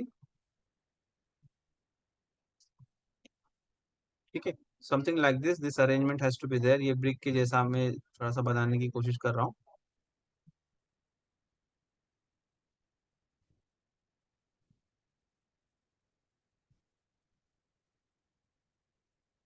समझ में को थोड़ा सा डायग्राम परफेक्ट तो नहीं है बट कॉन्सेप्ट के लिए it is sufficient I guess. समझे? तो ये आपकी जो वॉल है, this wall is called as a spandrel wall. ठीक है, ये अभी आपका कोई भी हो, चाहे सिंगल आर्च हो या आप ये कहें कि आपका मल्टी मल्टी स्पैन आर्च हो, कुछ भी होने दो, किसी भी आर्च में स्पैंड्रेल दोनों एंड में मिलेगी। यानी कि अगर मैं प्लान में बात करूं, प्लान में अगर मैं देखूं कोई ओपनिंग होगी, आर्च है समझो, ये इस प्रकार से है, तो आपका आर्च बैरल तो आपका ऐसा नीचे से आप देखेंगे तो आर्च बैरल ये क्लियर ओपनिंग यहाँ पे आ गई। ठीक है, मैं इसी को बना रहा हूँ यहाँ पे। ठीक है, तो ये आपका हेडिंग, यानी कि ये आपका ओपनिंग है, ये वाला पार्ट आपका, ये ओपनिंग वाला पार्ट हो गया, और ये भी इसमें आपका अबटमेंट का पार्ट होगा, ये है कि नहीं? ये आपका ये अबटमेंट वगैरह हो गया, ये अपीयर हो गया, और ये समझो ये अबटमेंट हो गया। ठीक है, तो दिस इज आई थिंक सभी लोगों को समझ में आ रहा है, ये क्लियर ओपनिंग है। तो आपकी ये कहाँ पे बनेगी वॉल, कहाँ बनेगी, मेरा इंटरेस्ट ये है बताने में। तो वॉल आपकी हमेशा एंड में बनेगी। ये कहाँ बनेगी आपकी वॉल? यहाँ बनेगी, एक यहाँ पर बनेगी और दूसरी यहाँ पर बनेगी। ठीक है, ये एंड में होगी। ठीक है ना, ये जो वॉल होगी कहाँ होगी? एंड में होगी। तो यही कहा longitudinal cracks in arch away from spandrel wall. Spandrel wall आपने देख लिया, अभी आपने समझ लिया कि किसको हम लोग कहते हैं स्पैंड्रेल वॉल। हम इसको स्पैंड्रेल वॉल किसको कहते हैं ये हमने आपको बता दिया। ठीक, अभी इसको मैं पढ़ूं तो आपको समझ में आ जाएगा। क्या कहा? दीज क्रैक्स में occur due to differential deflection of the part of the arch barrel subjected to live load and remaining part. तो ये जो क्रैक जो है दोस्तों, जो डेवलप होगा, ये जो हम बात कर रहे हैं, ये क्रैक कहीं पे अवे फ्रॉम स्पैंड्रेल, यानी कि somewhere here it is going to appear. ठीक है, तो longitudinal cracks in the arch away from spandrel wall. ठीक है, यानी कि देखिए, ये आपका एक मटेरियल का बना है आपका आर्च, ये वॉल आपकी बनी है। ठीक है, तो दोनों के बीच में बॉन्डिंग होनी चाहिए, लेकिन अगर इनके बीच में सेपरेशन स्टार्ट हो जाए, इनके बीच में अगर सेपरेशन स्टार्ट हो, जैसे यहाँ पे देखो इस प्रकार से अगर along the length separation start हो जाती है ये। ठीक है, आप समझ रहे हैं? तो क्या क्या longitudinal cracks in arch away from spandrel wall. Okay, this is clear, I think this is clear to everybody. तो इसके बारे में बात हुई, तो क्या कहा? Longitudinal cracks in arch away from these cracks में occur due to differential deflection of the part of the arch barrel subject to live load and remaining part. यानी कि एक पार्ट के ऊपर लोड ज्यादा आ रहा है, इस पे कम आ रहा है, तो क्या हो रहा है कि सेपरेशन इसके अंदर हो जा रहा है। Such cracks may be seen between adjacent tracks और between the track and spandrel wall. ये आपका हो सकता है कि दो ट्रैक के बीच में एक तरफ डिफ्लेक्शन ज्यादा और एक तरफ कम आते हैं, तो ये क्रैक को आप अलग अलग जगह देख सकते हैं। Such cracks may be seen between the adjacent tracks और between the track and spandrel wall. दो ट्रैक के बीच में, स्पैंड्रेल वॉल के बीच में भी आ सकता है। दे में ऑल्सो भी due to differential settlement of foundation. Differential settlement में वर्टिकल क्रैक्स डेवलप हुआ था ना, लॉन्जिट्यूडनल क्रैक में, यानी आपके फाउंडेशन से डेवलप हुआ था, सब स्ट्रक्चर से, फिर वो ऊपर जाके बैरल में गया था, तो ये वो का दे में ऑल्सो भी due to differential settlement the underlying cause should be identified and appropriate remedial action taken. ठीक है, जो भी आपकी प्रॉब्लम होगी उसको आइडेंटिफाई करें, उसको रेमेडियल मेजर अकॉर्डिंगली लेना है। ठीक है, ये होगा। नेक्स्ट पॉइंट हमारा है defects associated with spandrel wall. Spandrel wall आपने समझ लिया, अब इससे एसोसिएटेड क्या क्या डिफेक्ट्स हैं उस पर हम अभी बात करेंगे। ओके, तो ये डायग्राम को हम हटा देते हैं अभी, और will just see what exactly is being told. ये डायग्राम रहने देते हैं, हो सकता है काम आए। Defects associated with spandrel wall, spandrel wall के साथ में जुड़े हुए defects. Various types of cracks associated with spandrel wall, their symptoms, causes and remedial measures are listed below. पहला कहा longitudinal crack in the barrel along the inner face of the spandrel wall which do not widen with time। जो मैंने अभी diagram बनाया था पीछे का, उसमें हमने दिखाया था ना कि वॉल और बैरल के एंड में, तो longitudinal crack in the barrel along the inner face of the spandrel wall which do not widen with time। Time के साथ वो बढ़ तो नहीं रहा है, लेकिन सेपरेशन हो गया, यानी कि वॉल और बैरल के बीच में क्रैक डेवलप हो गया। ठीक है, अच्छा, कोई पूछ रहे हैं कि what is the purpose of spandrel wall. अब आप खुद ही देख के बता सकते हैं कि देखिए, यहाँ पर ये जो है स्पैंडल वॉल का काम क्या है, अगर स्पैंडल वॉल नहीं होगी, जाहिर सी बात है आपने बलास्ट भरी होगी, मिट्टी भरी होगी, तो लोड आएगा तो धीरे धीरे वहां से निकलने लगेगा, तो एंड से वो पैक कर देता है, वो क्या हो जाता है कि उसको पैकिंग कर देता है, तो यानी कि ताकि एक प्रोटेक्शन करता है, ताकि जो भी आपका सॉइल मास वगैरह है या बलास्ट है, whatever filling backfill material जिसको हम कहते हैं, वो होगा, it should not fall, it should not collapse, इसलिए एंड में हम लोग स्पैंडल वॉल बना देते हैं। ठीक है, ये आपका आंसर हो गया। ठीक है, तो लॉन्जिट्यूडनल क्रैक आपने देख लिया कि इनके बीच में ही क्रैक डेवलप होना शुरू हुआ, तो क्या कहा, लार्ज डिफरेंस, कारण क्या है, large difference in stiffness between deep spindle wall and barrel, यानी बैरल लेंथ, बैरल और स्पैंडल वॉल का स्टिफनेस दोनों का डिफरेंट है, मैच नहीं कर रहा। तो उसका दूसरा प्रॉब्लम क्या हो सकता है, excessive back pressure on spandrel due to inadequate drainage. देखिए अभी आपने ट्रैक बना दिया, आपने ट्रैक बना दिया आज ब्रिज पे से, अब बारिश वगैरह हो रही है, पानी जमा हो रहा है, तो पानी को निकलने को रास्ता चाहिए, यस और no, we agree to this, है कि नहीं। हम लोगों को क्या करना होगा, there has to be some arrangement, let's say like some sort of arrangement of weep hole और something like that has to be there, ताकि जहां से जो भी वाटर होगा शुड ड्रेन आउट। ठीक है, अब ये जो बलास्ट के पॉकेट के अंदर पानी वगैरह आ रहा है, अगर इसको निकलने के लिए हमने कुछ इस वीप होल अरेंजमेंट या सम अरेंजमेंट हैज बीन मेड जिससे कि water can drain out, no problem, but if such arrangement is not there, तो what is going to happen, what is going to happen कि ये पूरे पॉकेट के अंदर आपका पानी जमा रहेगा, है कि नहीं। जब ये जमा रहेगा तो what will happen, it will exert pressure, है कि नहीं, it will exert pressure laterally इस तरीके से, तो वो बॉल को धक्का मारेगा, तो यही होगा दूसरा, excessive back pressure on spandrel due to inadequate drainage. Remedial measures यानी इलाज क्या बताया है, इलाज बताया है दोस्तों कि सीमेंट एपॉक्सी ग्राउटिंग करेंगे और उसकी मॉनिटरिंग करेंगे, सीमेंट और एपॉक्सी ग्राउटिंग एंड मॉनिटरिंग। पहला, यानी जहां पर क्रैक डेवलप हो गया तो उसको पहले तो रूट कॉज को फाइंड आउट करेंगे, क्यों हुआ उसको एड्रेस करेंगे, फिर बाद में सीमेंट एपॉक्सी ग्राउटिंग करेंगे। दूसरा कहा, improving drainage of fill by clearing weep holes और प्रोवाइडिंग न्यू वीप होल्स, और क्या कहा, प्रोवाइडिंग ग्रैनुलर बैकफिल। दो चीजें उन्होंने यहाँ पे कहा है दोस्तों, दो चीजों के ऊपर उन्होंने बात किया है। ये देखो मैंने ऑलरेडी आपको बताया कि जैसे कि स्पैंडल वॉल में हमारा जो है आपका क्या होगा, वीप होल्स होंगे, ताकि जो भी पानी होगा यहाँ से वीप आउट होके चला जाए। लेकिन अगर ये चीज नहीं है, अगर ये चीज नहीं है, वो क्या नहीं है, अगर आपकी वीप होल्स नहीं है या दे आर नॉट फंक्शनल, तो हम नए वीप होल्स बनाएंगे। मकसद होगा कि जो भी यहाँ पर पानी जमा हो रहा है वो पानी को जमा होने ना दिया जाए, ताकि back pressure, excessive back pressure develop ना हो। दूसरा ये कहा कि मान के चले कि हमारा यहाँ जो बैकफिल है, जो एक्स्ट्रा डोज के ऊपर हम डालते हैं, उसके अंदर हम कुछ बैकफिल सॉइल वगैरह डालते हैं, तो वो जो सॉइल होगी, it should not be an expansive soil and it should not be a clayey one. और अल्टीमेटली अगर हम बात करें तो क्या होना चाहिए, तो it should be a granular backfill. Granular यानी कि सैंडी टाइप का होना चाहिए, यानी कि वो वाटर को रिटेन ना करे। मकसद क्या है ग्रैनुलर का, कि वाटर रिटेन ना करे, उसको कोहेजन लेस सॉइल भी कहते हैं हम लोग, सैंडी भी कहते हैं, ग्रैनुलर भी कहते हैं, इस प्रकार की हो कि वाटर को रिटेन ना करे, तुरंत का तुरंत वो ड्रेन आउट करने की कोशिश करे। इसलिए कहा, improve drainage, improving drainage of fill by clearing weep holes, providing new weep holes, providing granular backfill. ये हमारा पहला हो गया। ठीक है, एनेक्सर 2/4 हमने पहले ही देख लिया था, इसलिए मैं आपको दोबारा नहीं दिखा रहा हूँ, किसी को देखना तो देख सकते हैं। ठीक है, आगे बढ़ेंगे हम लोग। अब ये जो क्रैक था यहाँ पर इन्होंने क्रैक किस प्रकार का वो बता दिया, फिर आगे कहा, cracks mentioned in A which widen with time, यानी कि क्रैक तो उसी प्रकार का लेकिन इट इज प्रोपोगेटिंग। दूसरा पॉइंट क्या है कि cracks mentioned above, that means the longitudinal crack between barrel along the inner face of spandrel wall. पहले था कि do not widen with time, उसके लिए ये इलाज था, कॉज ये था, इलाज ये था। लेकिन अब यहाँ पे कहा which widen with time, time की वजह से बढ़ रहा है, तो क्या कहा, excessive back pressure on spandrel due to drainage, ये वाला प्रॉब्लम था वो है। दूसरा, excessive surcharge load, surcharge load भी जो है ज्यादा हो सकता है, लेकिन जो लोड उसके ऊपर आ रहा है आज के ऊपर ज्यादा आ रहा है, तो सोल्यूशन भी वैसा ही है। पहला, cement epoxy grouting and monitoring same as of A2, sorry, ये सॉरी, एक्सेसिव बैक प्रेशर के लिए क्या था, improving drainage of fill by clearing weep holes और प्रोवाइडिंग ग्रैनुलर बैकफिल।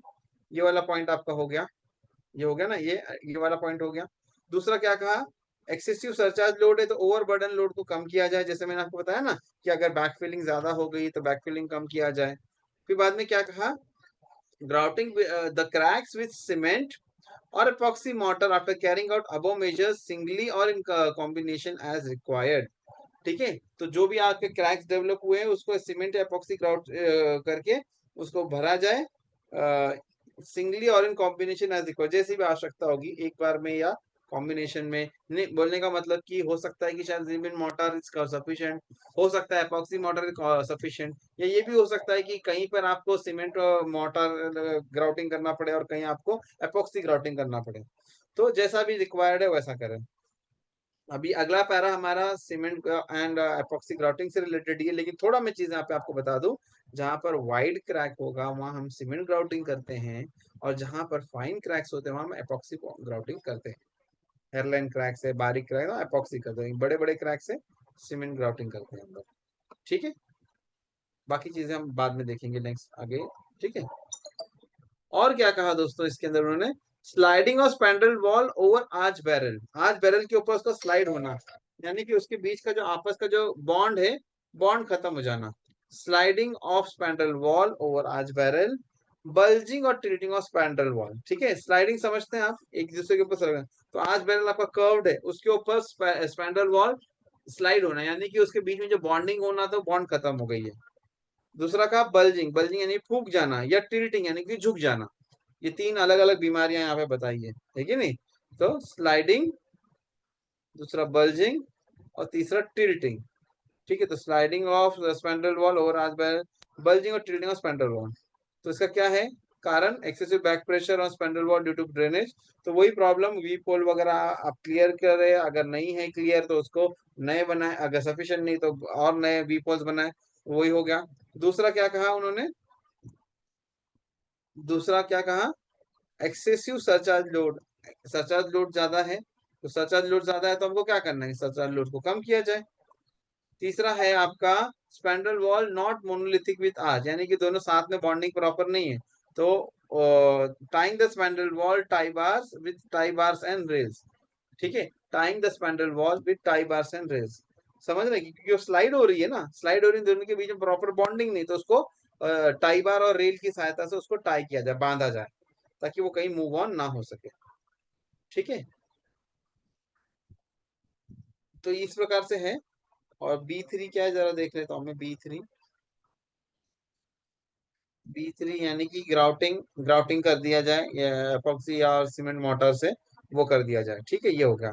नेक्स्ट हमारा पॉइंट है D, cracks on the face of the bridge at the junction of spandrel and arch ring. Cracks on the face of the bridge at the junction of spandrel and arch ring, cracks on the face of bridge at the junction of spandrel arch, arch ring और spandrel के junction पे crack develop हो जाए। ठीक है, यानी आपको spindle wall में वहीं से जंक्शन से क्रैक दिखने लगे।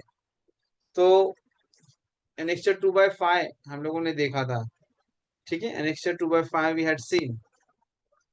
तो कारण है इसका रिप शॉर्टनिंग, दूसरा distortion of arch ring, excessive back pressure. ठीक है, इसका इसका cracks on the face of the bridge at the junction of spindle and arch ring, यानी समझ रहे हैं आप लोग क्या बात हो रही है। ये आपकी वॉल, ये आपका स्पैंडल वॉल इस प्रकार से है, स्पैंडल वॉल समझो कच्चा आपकी इस प्रकार से है, नीचे का हिस्सा आपका जो है आर्च रिंग है कि नहीं, ये आपका आर्च रिंग है। तो क्या कहा, crack on the face of the bridge, side से या इस जगह पे आपको क्रैक देखने को मिल जाए। ठीक है, यूज सम अदर कलर, यही जगह पे, इस जगह पे क्रैक देखने को मिल जाता है, cracks on the face of the bridge at the junction of spindle and arch ring. तो होगा पहले तो रिप शॉर्टनिंग, दूसरा डिस्टॉर्शन ऑफ आर्च रिंग, तीसरा है एक्सेसिव बैक प्रेशर। ठीक है, तो ये कारण है। ठीक है, अब इसको हम लोग बात करेंगे, what exactly is mean by rib shortening. Okay, मैं आपको रिप शॉर्टनिंग का मतलब बताता हूँ, कोशिश करता हूँ बताने की। हमारा ओरिजिनल अलाइनमेंट मेरे आर्च का से I showed with this blue colour. ठीक है, हमने ये जो है, जो आज का जो कर्वेचर बताया ओरिजिनल ब्लू कलर से शो किया।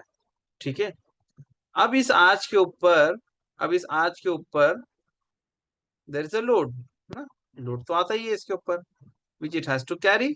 और इसको करना क्या है, जो भी लोड आ रहा है ये जो है इस प्रकार से ट्रांसमिट करना, ये तो पर्पस है मेरी आर्च का, विच एवरीबडी अग्रीज टू, बराबर है। लेकिन ये जो लोड है, इस लोड की वजह से अगर मेरा आर्च जो है क्या करता है, ये नीचे आ जाए, समझ रहे मेरी बात, गेटिंग माई पॉइंट, थोड़ा सा और नीचे लेता हूं समझाने के लिए, समझाने के लिए थोड़ा ज्यादा लूंगा मैं। यानी कि ओरिजिनल पोजीशन से ये डिफ्लेक्ट हुआ, जैसे आपकी बीम होती है, जैसे आपकी बीम होती है, ये बीम है और बीम के ऊपर लोड आया, सपोज एक बीम होती है, अगर ये हमारी एक बीम होती और इस बीम के ऊपर सपोज लोड आता, तो बीम के ऊपर लोड आने पर बीम क्या करती, भाई लोड आ रहा है बीम के ऊपर, तो what happens, it deflects, yes और no, it's going to deflect, तो ये अमाउंट ऑफ डिफ्लेक्शन है, ये कुछ अमाउंट का क्या हो जाएगा, this will be called as deflection, है कि नहीं, तो होता है ना डिफ्लेक्शन। आप ये समझे कि जब एक्सेस लोड आ गया आर्च के ऊपर, तो क्या हो रहा है, आर्च का डिफ्लेक्शन हो रहा है, आज का डिफ्लेक्शन हो रहा है, इतने अमाउंट से आज का डिफ्लेक्शन हो रहा है, this is nothing but rib shortening, this is nothing but rib shortening, इससे सिंपल आपको कहीं पे मिलेगा नहीं। रिप शॉर्टनिंग का मतलब क्या है, कि आपका आज का डिफ्लेक्शन होना, got it, this is called as rib shortening. इसी तरह से distortion of arch ring, arch ring का कर्वेचर ऐसा था, कर्वेचर गड़बड़ा गया, डिस्टॉर्ट हो गया, एक्सेसिव बैक प्रेशर आप जानते हैं। इलाज करीब करीब वही है दोस्तों सबका, same as point A2। What is A2, A2 is nothing but आपका जो है व्हाट वी से, आपका वी पोल्स वगैरह जो होगी उसको जो है आप क्या करें, वी पोल्स आपको क्लीन करनी है और नए वी पोल्स बनाने। आप कहेंगे कि रिप शॉर्टनिंग से इसका क्या लेना देना, दोस्तों लोड आ रहा है और अगर मान के चले ड्रेनेज इशू है, ड्रेनेज इशू नहीं है तो वाटर को होल्ड करके रख रहा है, तो लोड बढ़ रहा है, तो भी तो रिप शॉर्टनिंग होगी, तो ये हो जाएगा। और दूसरा आपका ग्राउटिंग वाला पॉइंट हो गया, सीमेंट या एपॉक्सी ग्राउटिंग वाला पार्ट हो गया। और तीसरा हमारा क्या है, मैं ये देख लेता हूँ B2 क्या है, A2 और ये तो हो गया, ठीक है नहीं, देखो A2 हमने इंप्रूविंग ड्रेनेज हो गया, और B2 है reducing overburden, reducing overburden, overburden को कम कर देना, ठीक है नहीं, जो भी एक्सेसिव लोड वगैरह रहेगा उसको कम करने की कोशिश करें, ठीक है ना, सुपर इम्पोज लगा बैकफिल वगैरह ज्यादा तो कम करें, ठीक है। एक प्रॉब्लम ये हो गया। फिर इसके बाद में बात करता है कि एसी के अंदर कि if this part we are talking about, if above cracks open under traffic, देखिए क्रैक हो जाना ये मैंने आपको बता दिया, आपको स्पैंडल के साइड से दिख रहा है आपको कि आज रिंग और स्पैंडल के क्रैक आ रहा है, लेकिन अगर क्रैक इस प्रकार का होगा कि जब ट्रेन पास हो रही है तब ये क्रैक्स ओपन हो रहे हैं, यानी कि वाइडन हो रहे, ठीक है। तो यहाँ पर क्या करेंगे, ये भी कारण rib shortening, distortion of arching और एक्सेसिव बैक प्रेशर का ही कारण है। इसमें भी कहा कि same as the above, same वैसे होगा, और इसमें देखिए इसमें सब कुछ सेम है, डी अबव यानी कि ये सारे के सारे आ गए, ये इसका कहने का मतलब है कि अगर ऐसा है तो रेमेडियल मेजर्स तो वही होंगे, आप वीप होल्स क्लियर करें, नए वीप होल्स बनाएं, आप जो है आपका आज का जो है ग्राउट्स वगैरह करे, ओवरबर्डन स्ट्रेसेस कम करे, ये तो है ही, लेकिन क्योंकि cracks are opening under traffic then this is more serious, this is more serious, तो क्या कहा, साथ ही साथ में आपको आज की स्ट्रेंथनिंग भी करनी पड़ेगी, सिर्फ और सिर्फ इतने काम से काम नहीं चलेगा, आपको आज की स्ट्रेंथनिंग, क्योंकि आपको दिख रहा है लिटरली यू आर सीइंग कि जब ट्रेन पास हो रही है तो ये क्रैक्स जो है आपको ओपन होते हुए दिख रहा है, उसकी विड्थ क्रैक की ज्यादा दिख रही है, तो we have to strengthen it as well, ठीक है, ठीक है। फिर बाद में कहा cracks in spandrel wall above pier, above pier, अब मतलब क्या हुआ, अब मैं यहाँ पे अलग एक आंच बना देता हूँ, पूरा ना बनाते हुए मल्टीस्पैन आंच का ये बीच का पार्ट बनाता हूँ, ठीक है, इधर भी आंच होगा, इधर भी आंच होगा, और यहाँ पर मेरा है पियर, ये हो गई मेरी स्प्रिंगिंग पॉइंट, स्प्रिंगिंग लाइन, ठीक है। स्पैंड्रेल वॉल जो मेरी है, मेरी जो स्पैंड्रेल वॉल है वो बिल्कुल इस प्रकार से है कि नहीं, ये पूरी की पूरी यहाँ पर स्पैंड्रेल वॉल आएगी। अब क्रैक इसमें कहाँ आ रहा है, पियर के ऊपर क्रैक डेवलप हो रहा है, क्रैक से डेवलपिंग, ये देखो पियर यहाँ से होगा स्प्रिंगिंग लाइन तक, यहाँ पर अगर कहीं क्रैक डेवलप हो रहा है इज समथिंग दैट, तो क्या है, या फिर ऐसा कहा जाए कि क्रैक्स इस प्रकार से आ रहे हैं जिस प्रकार से उन्होंने मेंशन किया है, यहाँ पर क्रैक डेवलप हो जाए या यहाँ पर क्रैक डेवलप हो जाए, तो क्या, सिंकिंग ऑफ पियर। भाई अगर मेरी वॉल के अंदर ऐसे वर्टिकल क्रैक्स आने लगे, ठीक है, सिंकिंग ऑफ पियर का ही इंडिकेशन है ना। अगर इस प्रकार देखो पियर जब नीचे जाएगा तो क्या होगा कि ये जो वॉल थी मेरी वॉल के अंदर क्रैक, तो सिंकिंग ऑफ पियर इसका कारण है, ठीक है। तो cracks in spandrel wall above pier, तो कारण इसका क्या होगा, sinking of pier. Remedial measures for arresting sinking of foundation और ग्राउटिंग क्रैक्स देयर आफ्टर, यानी अब क्रैक ये पियर क्यों सिंक हो रहा है तो उसको इलाज करें। भाई फाउंडेशन क्यों सिंक हो रहा है उसको ट्रीट करें। जब वो ट्रीट हो जाएगा उसके बाद में आप क्या करेंगे कि फिर बाद में इसको ग्राउटिंग कर देंगे, depending on the gravity. Cement grouting या एपॉक्सी करना है वो डिसाइड किया जाएगा जैसा भी वो होगा, ठीक है। ये बात समझ में आ गई। तो ये हो गया आपका डिफेक्ट्स एसोसिएटेड विद आपका स्पैंड्रेल वॉल ना, defects associated with spandrel wall. Spandrel wall में कहाँ क्रैक आते हैं। पहला पॉइंट हमने जो पढ़ा था दोस्तों वो था defects in arch barrel proper, जो कि कर्व पार्ट था। दूसरा हमने जो पढ़ा दोस्तों that is nothing but defects associated with spandrel wall. तीसरा अब हम पढ़ेंगे that is nothing but leaning of parapet wall, leaning of parapet wall. अब आप कहेंगे कि सर अब ये पैरापेट किधर आ गई, पैरापेट किधर आ गई, तो इसको भी आपको जरा समझना पड़ेगा। मैं देखता हूँ अगर रेडीमेड डायग्राम मिल गया तो ठीक है, अदरवाइज मैं ड्रॉ करके बताता हूँ।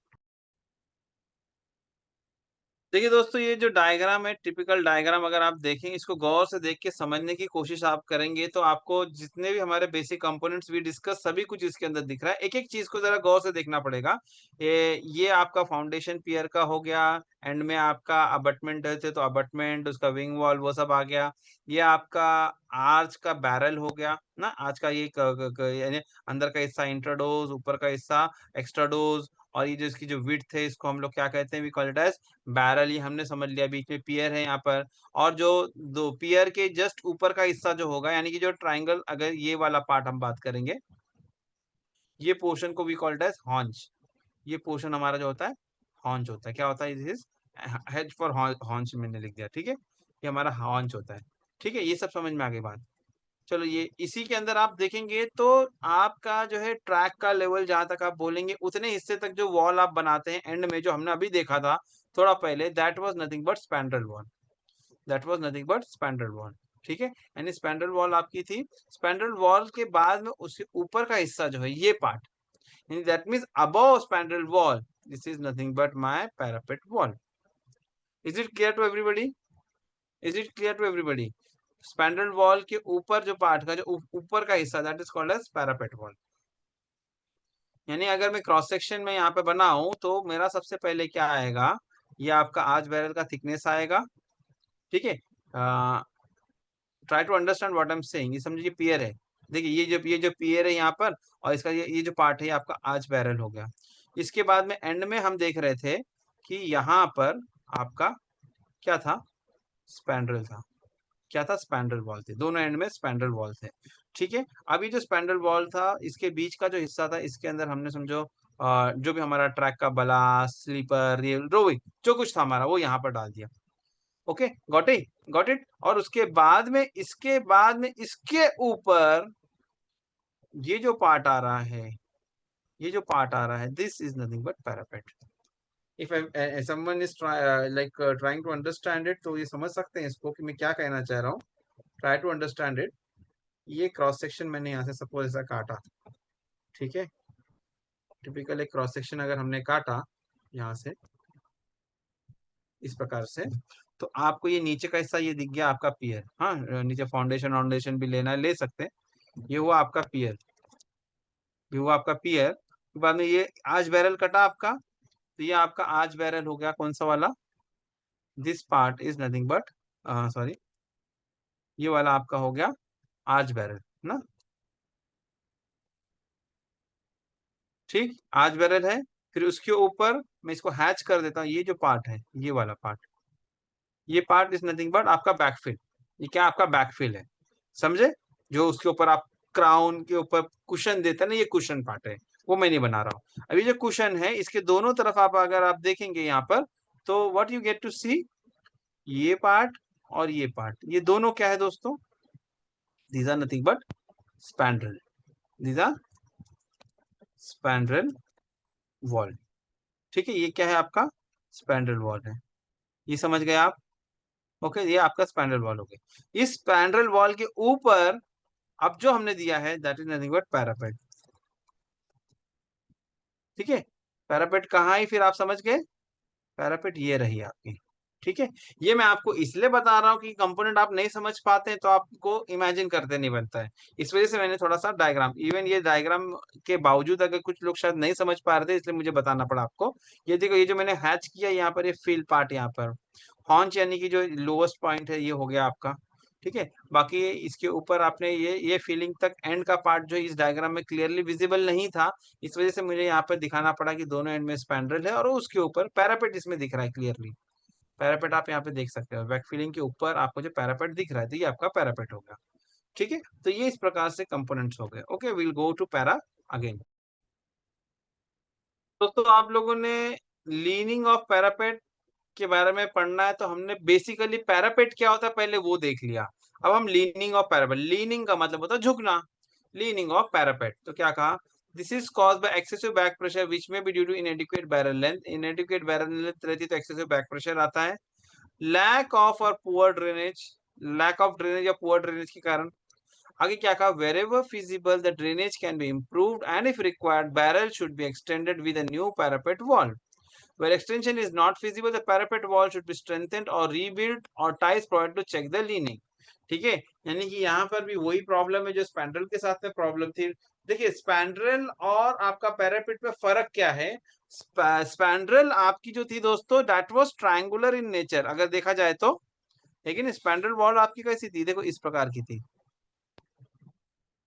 ना, कच्चा पक्का मेरा डायग्राम है ये, कि ये यहाँ पर ये कर्वेचर आया, ये पियर के ऊपर गए, फिर ये कर्वेचर आया, फिर ये इस प्रकार से।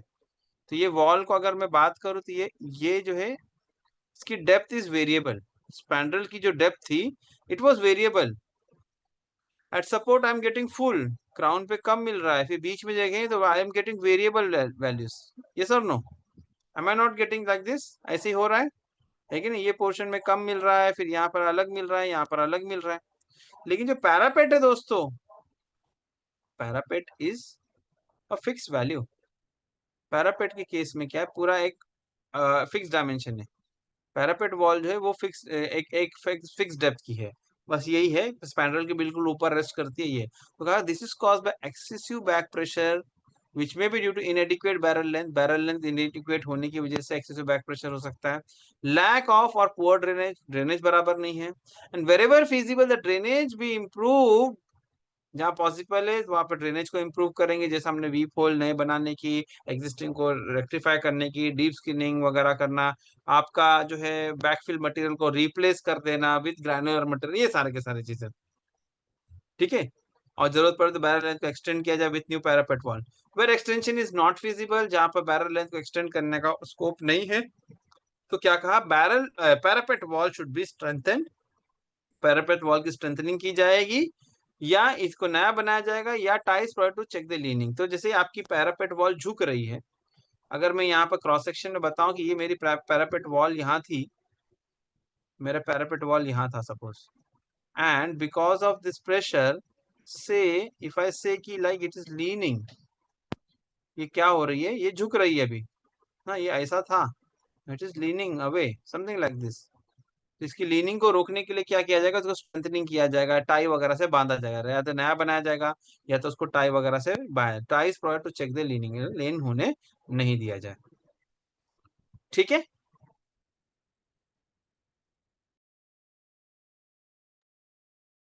नेक्स्ट पॉइंट हमारा है दोस्तों general instructions for maintenance of arch bridges. General instructions for maintenance of arch bridges, arch bridges को मेंटेनेंस के लिए जनरल इंस्ट्रक्शंस क्या है? कुछ तो आपने कंपोनेंट्स के बारे में देख लिया कि आज बैरल के साथ क्या डिफेक्ट्स एसोसिएटेड है, स्पैंडल वॉल के साथ में है, पैरापेट के साथ में क्या, ये सब देख लिया। अब आज ब्रिजों का जनरल इंस्ट्रक्शन मेंटेनेंस के लिए क्या कहा है उसके बारे में बात हो रही है। तो पहला पॉइंट यहाँ पर है, rail joints on the arch should be eliminated completely. Arch में रेल जॉइंट्स यानी जो हमारा ट्रैक में जो रेल होती है उसमें जो रेल में जॉइंट जो है आर्च पोर्शन में नहीं होना चाहिए। Rail joints on the arch should be eliminated completely. फिर आगे कहा कि अगर बहुत बड़ी ब्रिज है, मल्टी स्पैन आर्चेस है, तो क्या कहा, in multiple span arches these should be located over the horns. मैंने आपको कई बार अभी हॉर्न्स के बारे में बताया, हॉर्न्स किसको कहते हैं, फिर से एक बार बता देता हूँ कि हॉर्न जैसे मल्टी स्पैन ब्रिज है, तो मल्टी स्पैन आर्च है, सॉरी, थोड़ा मैं कच्चा पक्का डायग्राम बना रहा हूँ। ये आर्च इधर हुआ, ये दूसरा हुआ, ये तीसरा हुआ, ठीक है। तो हॉन्च पोर्शन इसको कहते हैं, ये part, this part is called as haunch portion, we call it as haunch, HAUNCH, ठीक है। तो सॉरी स्पेलिंग रॉन्ग, तो this is called as haunch, ठीक है। तो ये कह रहे हैं कि हॉन्च पोर्शन में जो है, अब वैसे तो मना किया है आज में rail joints should be eliminated, लेकिन अगर बहुत बड़ी ब्रिज है और कहीं ना कहीं आपको जॉइंट देना जरूरी है, लाजमी हो जाता है कि कहीं ना कहीं तो जॉइंट आएगा ही, तो उनका कहना है कि जैसे कि ये आप इस प्रकार से है, तो यहाँ पर हमारी रेल है, सपोज मैं रेल लगा रहा हूँ, तो अगर हमको देना है तो जॉइंट कहाँ देंगे हम लोग, we will provide it on haunch portion. Haunch portion में हम जॉइंट देंगे, कहाँ देंगे हम लोग, हम हॉन्च पोर्शन में जॉइंट देंगे, will provide it on haunch portion. तो ये कहा in multiple span arches these should be located over the haunches, अगर जॉइंट अवॉइडेबल नहीं है तो हॉन्च पोर्शन में देंगे। फिर आगे क्या कहा, स्लीपर है कौन से इस्तेमाल करें, तो कहा flat bottom sleeper should preferably be used over the arches. आज की तारीख में हमारे पास कोई भी होलो बॉटम नहीं है, हम फ्लैट बॉटम स्लीपर ही यूज कर रहे हैं। जो अब आप PSC स्लीपर इस्तेमाल करें तो फ्लैट बॉटम ही होता है ना, उसका निचला हिस्सा कैसा होता है भाई, आपकी जो आज स्लीपर होती है वो कैसी होती है, तो उसका जो है ऐसी तो होता है आकार, जो अगर आप बनाएंगे क्रॉस सेक्शन में कैसा होता है, तो नीचे कैसा फ्लैट तो होता है। तो ये कहा flat bottom sleeper should preferably use over the arches, तो फ्लैट बॉटम स्लीपर यूज करना है। फिर क्या कहा, clean ballast cushion should be ensured for periodical screening as necessary, है कि नहीं, बलास्ट की स्क्रीनिंग समय समय पर करते रहना है, इसका मतलब ये सारांश यही है, clean ballast cushion should be ensured by periodical screening as necessary, समय समय पे आप उसको स्क्रीनिंग करते रहे ताकि क्लीन बलास्ट एंश्योर हो। It will be preferable to maintain minimum cushion over the arch by suitably regrading the track wherever feasible। तो मिनिमम कुशन आपको आर्च के ऊपर जो है देना, preferable to maintain minimum cushion over the arch by suitably regrading the track wherever feasible, यानी कि अब यहाँ पर इन्होंने वैल्यू नहीं दिया, आज ब्रिज कोड में वैल्यू दिया जो हमने डिस्कस किया था, कितना होना है, कितना होना आपकी स्लीपर के बॉटम से एक्स्ट्रा डोज तक, हमने भी डिस्कस किया था 1 मीटर, तो 1 मीटर का कुशन जो मिनिमम वो मेंटेन करना है। अगर कहीं पर नहीं मिल पा रहा है तो आपको हो सकता है ट्रैक को रीग्रेडिंग, यानी ट्रैक को अगर लिफ्ट करना पड़े तो कर दें, by suitably regrading the track wherever feasible, लेकिन साथ में ये भी देखना है कि सरचार्ज लोड भी बढ़ना नहीं चाहिए, ठीक है। फिर आगे क्या कहा, next point, point number D, बड़ा इंटरेस्टिंग पॉइंट है हमारा, क्या कहा, for arch bridges on curves, for arch bridges on curve, गोलाई में जो आर्च ब्रिजेस है, for arch bridges on curves it should be ensured that the track is centrally located. देखिए आमतौर पर हमारा जो ब्रिज स्पैन होता है हम लोग कोशिश करते हैं कि सीधा सीधा रखें, ठीक है ना, हम कैसा रखें, सीधा सीधा रखें, यहाँ पे कोई कर्वेचर नहीं, but suppose if it is unavoidable and हमारा लॉन्जिट्यूडनल अलाइनमेंट जो है इसके अंदर मान के चलो कि curvature is involve, we are not like it is un sorry, क्या कहेंगे हम लोग कि it is not possible to like go for straight, and अगर हमें कर्व्ड ट्रैक में आज ब्रिजेस बनानी है, समझाने के लिए मैं यहाँ पर आपको इस तरह से बता रहा है ना, और दिस पाथ इज कर्व, तो इसमें कहा for arch bridges on curve it should be ensured that the track is centrally located. तो यहाँ पर अब कोशिश की जाएगी, यहाँ पर हम कोशिश करेंगे हमारा जो ट्रैक यहाँ पर जो है ये बिल्कुल ही सेंट्रली लोकेटेड हो, it should be located central, ये मेरा रेलवे ट्रैक है, तो कोशिश करें कि सेंटर में, for arch bridges on curve it should be ensured that the track is central. देखो टेंडेंसी क्या होगी, टेंडेंसी क्या होगी, टू मूव आउटसाइड, यस और नो, भाई सेंट्रीफ्यूगल फोर्स एक्ट करेगा तो वो बाहर के लेके जाने की कोशिश करेगा, तो ये कहा है कि हमारी कोशिश हो कि वो सेंट्रली लोकेटेड हो, गेटिंग, ठीक है, ठीक है। ये for arch based on curve it should be ensured that the track is centrally located where it has shifted towards the outside. देखिए यही मैंने कहा ना आपको कि कहीं पर ऐसा होगा कि ऑब्जर्वेशन हो कि बाहर जाएगा because of centrifugal, where it has shifted towards the outside parapet over a course of time, it should be slewed back to the correct position in location to ensure equitable distribution of load. तो because of centrifugal force tendency रहेगी कि track outside जाएगा, है कि ना, towards outside जाएगा, तो उसको क्या करा जाए, स्लीव बैक करके स्लीव इन किया जाए। अगर बाहर चला गया कहीं पर तो क्या करे भाई, उसको फिर से खींच के भाई अपनी जगह पर आ जा, तो है कि नहीं, इसको स्लीव इन किया जाएगा, यानी इसको सेंट्रलिटी इसको मेंटेन करना है। ये एक्चुअली प्रैक्टिस को देखते रहना है। ओके, ये हो गया, ताकि इक्विटेबल लोड डिस्ट्रीब्यूशन हो। ठीक है, फिर आगे क्या कहा, point number E, while carrying out repair works for existing arches, the filling should not be disturbed as far as possible, as the compacted fill over the arch relieves the arch ring of a portion of the superimposed load. जब आप existing arch के अंदर कोई repair करते हैं तो filling को disturb ना करें। बैकफिल जो होता है, मतलब filling should not be disturb as far as possible. क्या कहा, जब भी हम लोग एग्जिस्टिंग आर्च में कोई रिपेयर का काम कर रहे हैं तो बैकफिल जो होती है, जो आपके आर्च बैरल के ऊपर होती है, उसको डिस्टर्ब ना करें जहां तक मुमकिन हो। क्यों? As the compacted fill over the arch relieves the arch ring of a portion of superimposed load. तो क्या होगा, अगर आपने सुपर इम्पोज लोड को हटाया तो आर्च रिंग रिलीव हो जाएगी। अब ये आपको अगर याद होगा, डिसमेंटलिंग ऑफ आर्चेस के टाइम पे मैंने इसको पढ़ाया हुआ है, इसी चैप्टर में लास्ट में आपको फिर से मिलेगा। हमने पिछले बैच में पढ़ाया हुआ था आपको कि आपकी जो आर्च होती है, इसमें क्या होता है कि इसके अंदर हॉरिजॉन्टल फोर्सेस भी इन्वॉल्व होते हैं। कैसे होते हैं मैं ये बताता हूँ, कैसे होते हैं इस पर हम अभी बात करेंगे। कच्चा पक्का में डायग्राम मैंने यहाँ पर बना दिया, ये समझो मेरी पियर है, ठीक है, ये मेरी पियर है। तो अनलाइक आपका गर्डर वगैरह जहां पर लोड इज ट्रूली वर्टिकल, यहाँ पर क्योंकि आर्चिंग इफेक्ट होता है भाई, लोड ट्रांसमिशन, जैसे मैंने आपको बताया कि लोड ट्रांसमिशन ऐसा आर्चिंग इफेक्ट से होता है कि नहीं, आर्चिंग इफेक्ट से होता है। तो जब आप यहाँ पर जाएंगे, पियर पॉइंट पर जाएंगे, जब पियर पोजिशन पे आप पहुंचेंगे तो व्हाट वी में सी कि apart from the vertical load some horizontal forces are also there, जिसको हम लोग लैटरल थ्रस्ट कहते हैं, है कि नहीं। वर्टिकल लोड तो जाएगा ही जाएगा, लेकिन लैटरल थ्रस्ट भी होता है, ठीक है। अब अगर मैं बात करूंगा एक स्पैन वाइज, अगर बात करूं, अगर मैंने इसको स्पैन नंबर 1 दे दिया, इसको 2 दे दिया, इसको 3 दे दिया और इसको से 4 दे दिया, ठीक है। तो यहाँ पर दोस्तों क्या होता है कि एक पार्ट बनाता हूं मैं, ये मेरा एक स्पैन है, इस पे जो भी लोड आएगा इसका रिएक्शन ये इस प्रकार से जाएगा। हॉरिजॉन्टल कंपोनेंट की मैं बात कर रहा हूँ, और वर्टिकल कंपोनेंट तो नीचे जा ही रहे, बराबर। अब यहाँ पर आप देखें, ये इसका पार्ट है, ये इसका, देखो ये वाला एरो मार्क ये इसका हो गया 2 वाले का, ठीक है। और ये वाला जो है आप देख रहे हैं 1 वाले का है।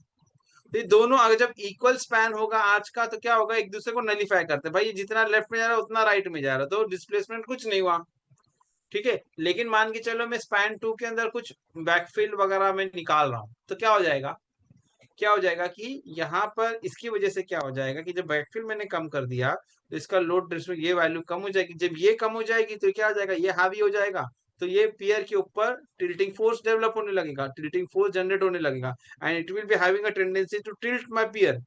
पियर को टिल्ट करने की कोशिश करेगा ना भाई। अगर लेफ्ट और राइट वैल्यू बराबर थी, अब आपने यहाँ से मिट्टी निकालना चालू कर दिया, बैकफिल निकालना शुरू कर दिया, तो क्या हो जाएगा, यहाँ फोर्स कम हो जाएगा, तो ये दो वैल्यू दोनों तरफ के कम हो जाएंगे।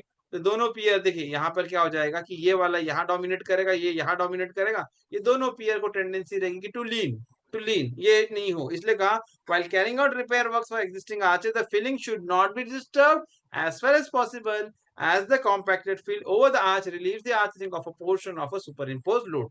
ये वजह है, ठीक है। ये चीज समझने की चीज है, बहुत इंपॉर्टेंट पॉइंट ये है, ठीक है।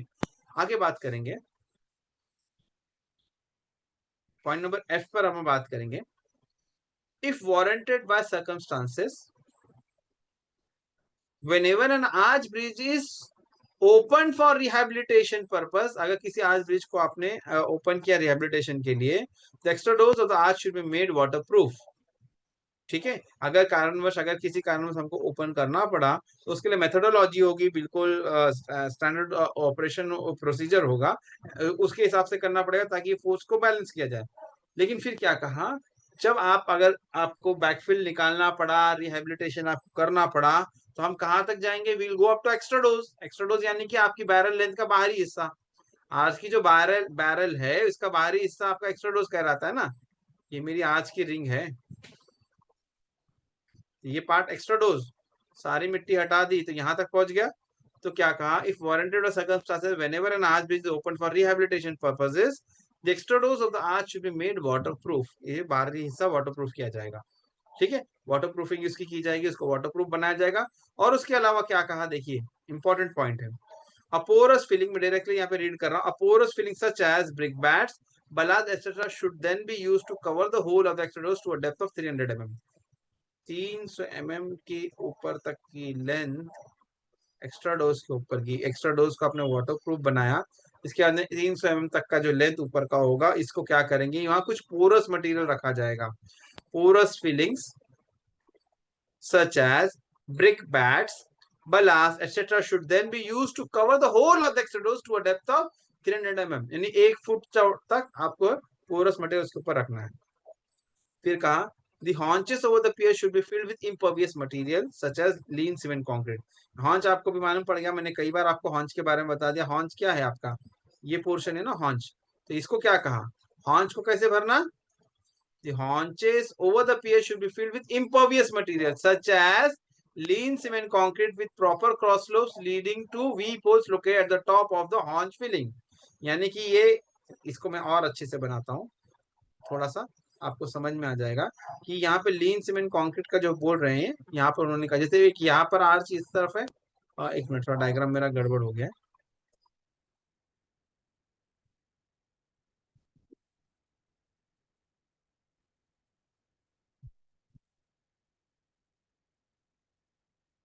एक दूसरा आर्च रिंग दूसरी तरफ जाएगा ना, it will go this other side.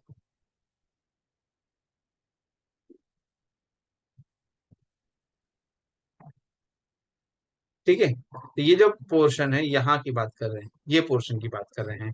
This portion they are talking about कि क्या करना है इसको। ये जो पोर्शन होगा हॉन्च का पोर्शन जिसको हम कह रहे हैं, ये आप जो है ये पोर्शन में आप क्या करें कि लीन सीमेंट कंक्रीट इस प्रकार से डाल दें। इम्पर्वियस मटेरियल बोला ना, ये वाला पार्ट। तो क्या कहा, द पोरस, ये यहाँ पे the haunches over the pier should be filled with impervious material such as lean cement concrete with cross slopes। अब मैंने देखो यहाँ पे स्लोप दे रखा है, एक स्लोप आप देख पा रहे हैं यहाँ पर, some slope has been provided, see like this, क्योंकि यहाँ पर वी पोल होगी। ठीक है नहीं, ऐसा तो क्या, ठीक है, with proper cross slope leading to weep holes located at the top of the हॉर्न फिलिंग। हॉर्न फिलिंग के ऊपर वी पोल होगी, उसकी तरफ से क्रॉस स्लोप दिया जाएगा। The earth filling over the porous material should be done in layer. अभी जो यहाँ पर अर्थ फिलिंग आपने किया पोरस मटेरियल 300 mm के ऊपर, यानी अब यहाँ पर आ गए हम लोग, done in layers properly consolidated by rhyming. और यहाँ पर उन्होंने कहा है कि भाई ब्लैक कॉटन सॉइल को इस्तेमाल ना करें। The earth filling over the porous material should be done in layers. इसके ऊपर जो है ना, जो डालेंगे लेयर बाय लेयर डालेंगे, proper consolidated by ramming, ramming कर करके कंसोलिडेट किया जाएगा। फिर वहां पे उन्होंने स्पेशल इंस्ट्रक्शन का, black cotton soil should in no case be use for filling purpose. Filling में ब्लैक कॉटन सॉइल को बिल्कुल भी हरगिज इस्तेमाल नहीं किया जाएगा, है कि नहीं? हरगिज भी उसको हम लोग इस्तेमाल नहीं करेंगे, because we all know it is troublesome, swelling and shrinkage का प्रॉब्लम है। तो ब्लैक कॉटन सॉइल को यहाँ पर हम लोग एज अ बैकफिल मटेरियल इस्तेमाल नहीं करने वाले हैं। ठीक है, तो ये सारी की सारी चीजें थी। आई थिंक सभी लोगों को समझ में आया होगा कि what we actually mean by this. Okay, with this we have completed this para 208। Para 208 हमने आज कंप्लीट कर दिया दोस्तों। Exam point of view and even working point of view, दोनों ही point of view, this para is very much interesting and very like useful. It is very much useful. ठीक है, तो आज के बारे में लोगों को ज्यादा नॉलेज होता नहीं है, बट इसके अंदर क्या क्या चैलेंजेस है, कहाँ क्या क्या करना है, मैंने कोशिश किया है कि आपको एक एक चीज को डीपली एक्सप्लेन करके बताऊं। उम्मीद है आप लोगों को जो है कॉन्सेप्ट पूरा समझ में आया होगा। धन्यवाद दोस्तों।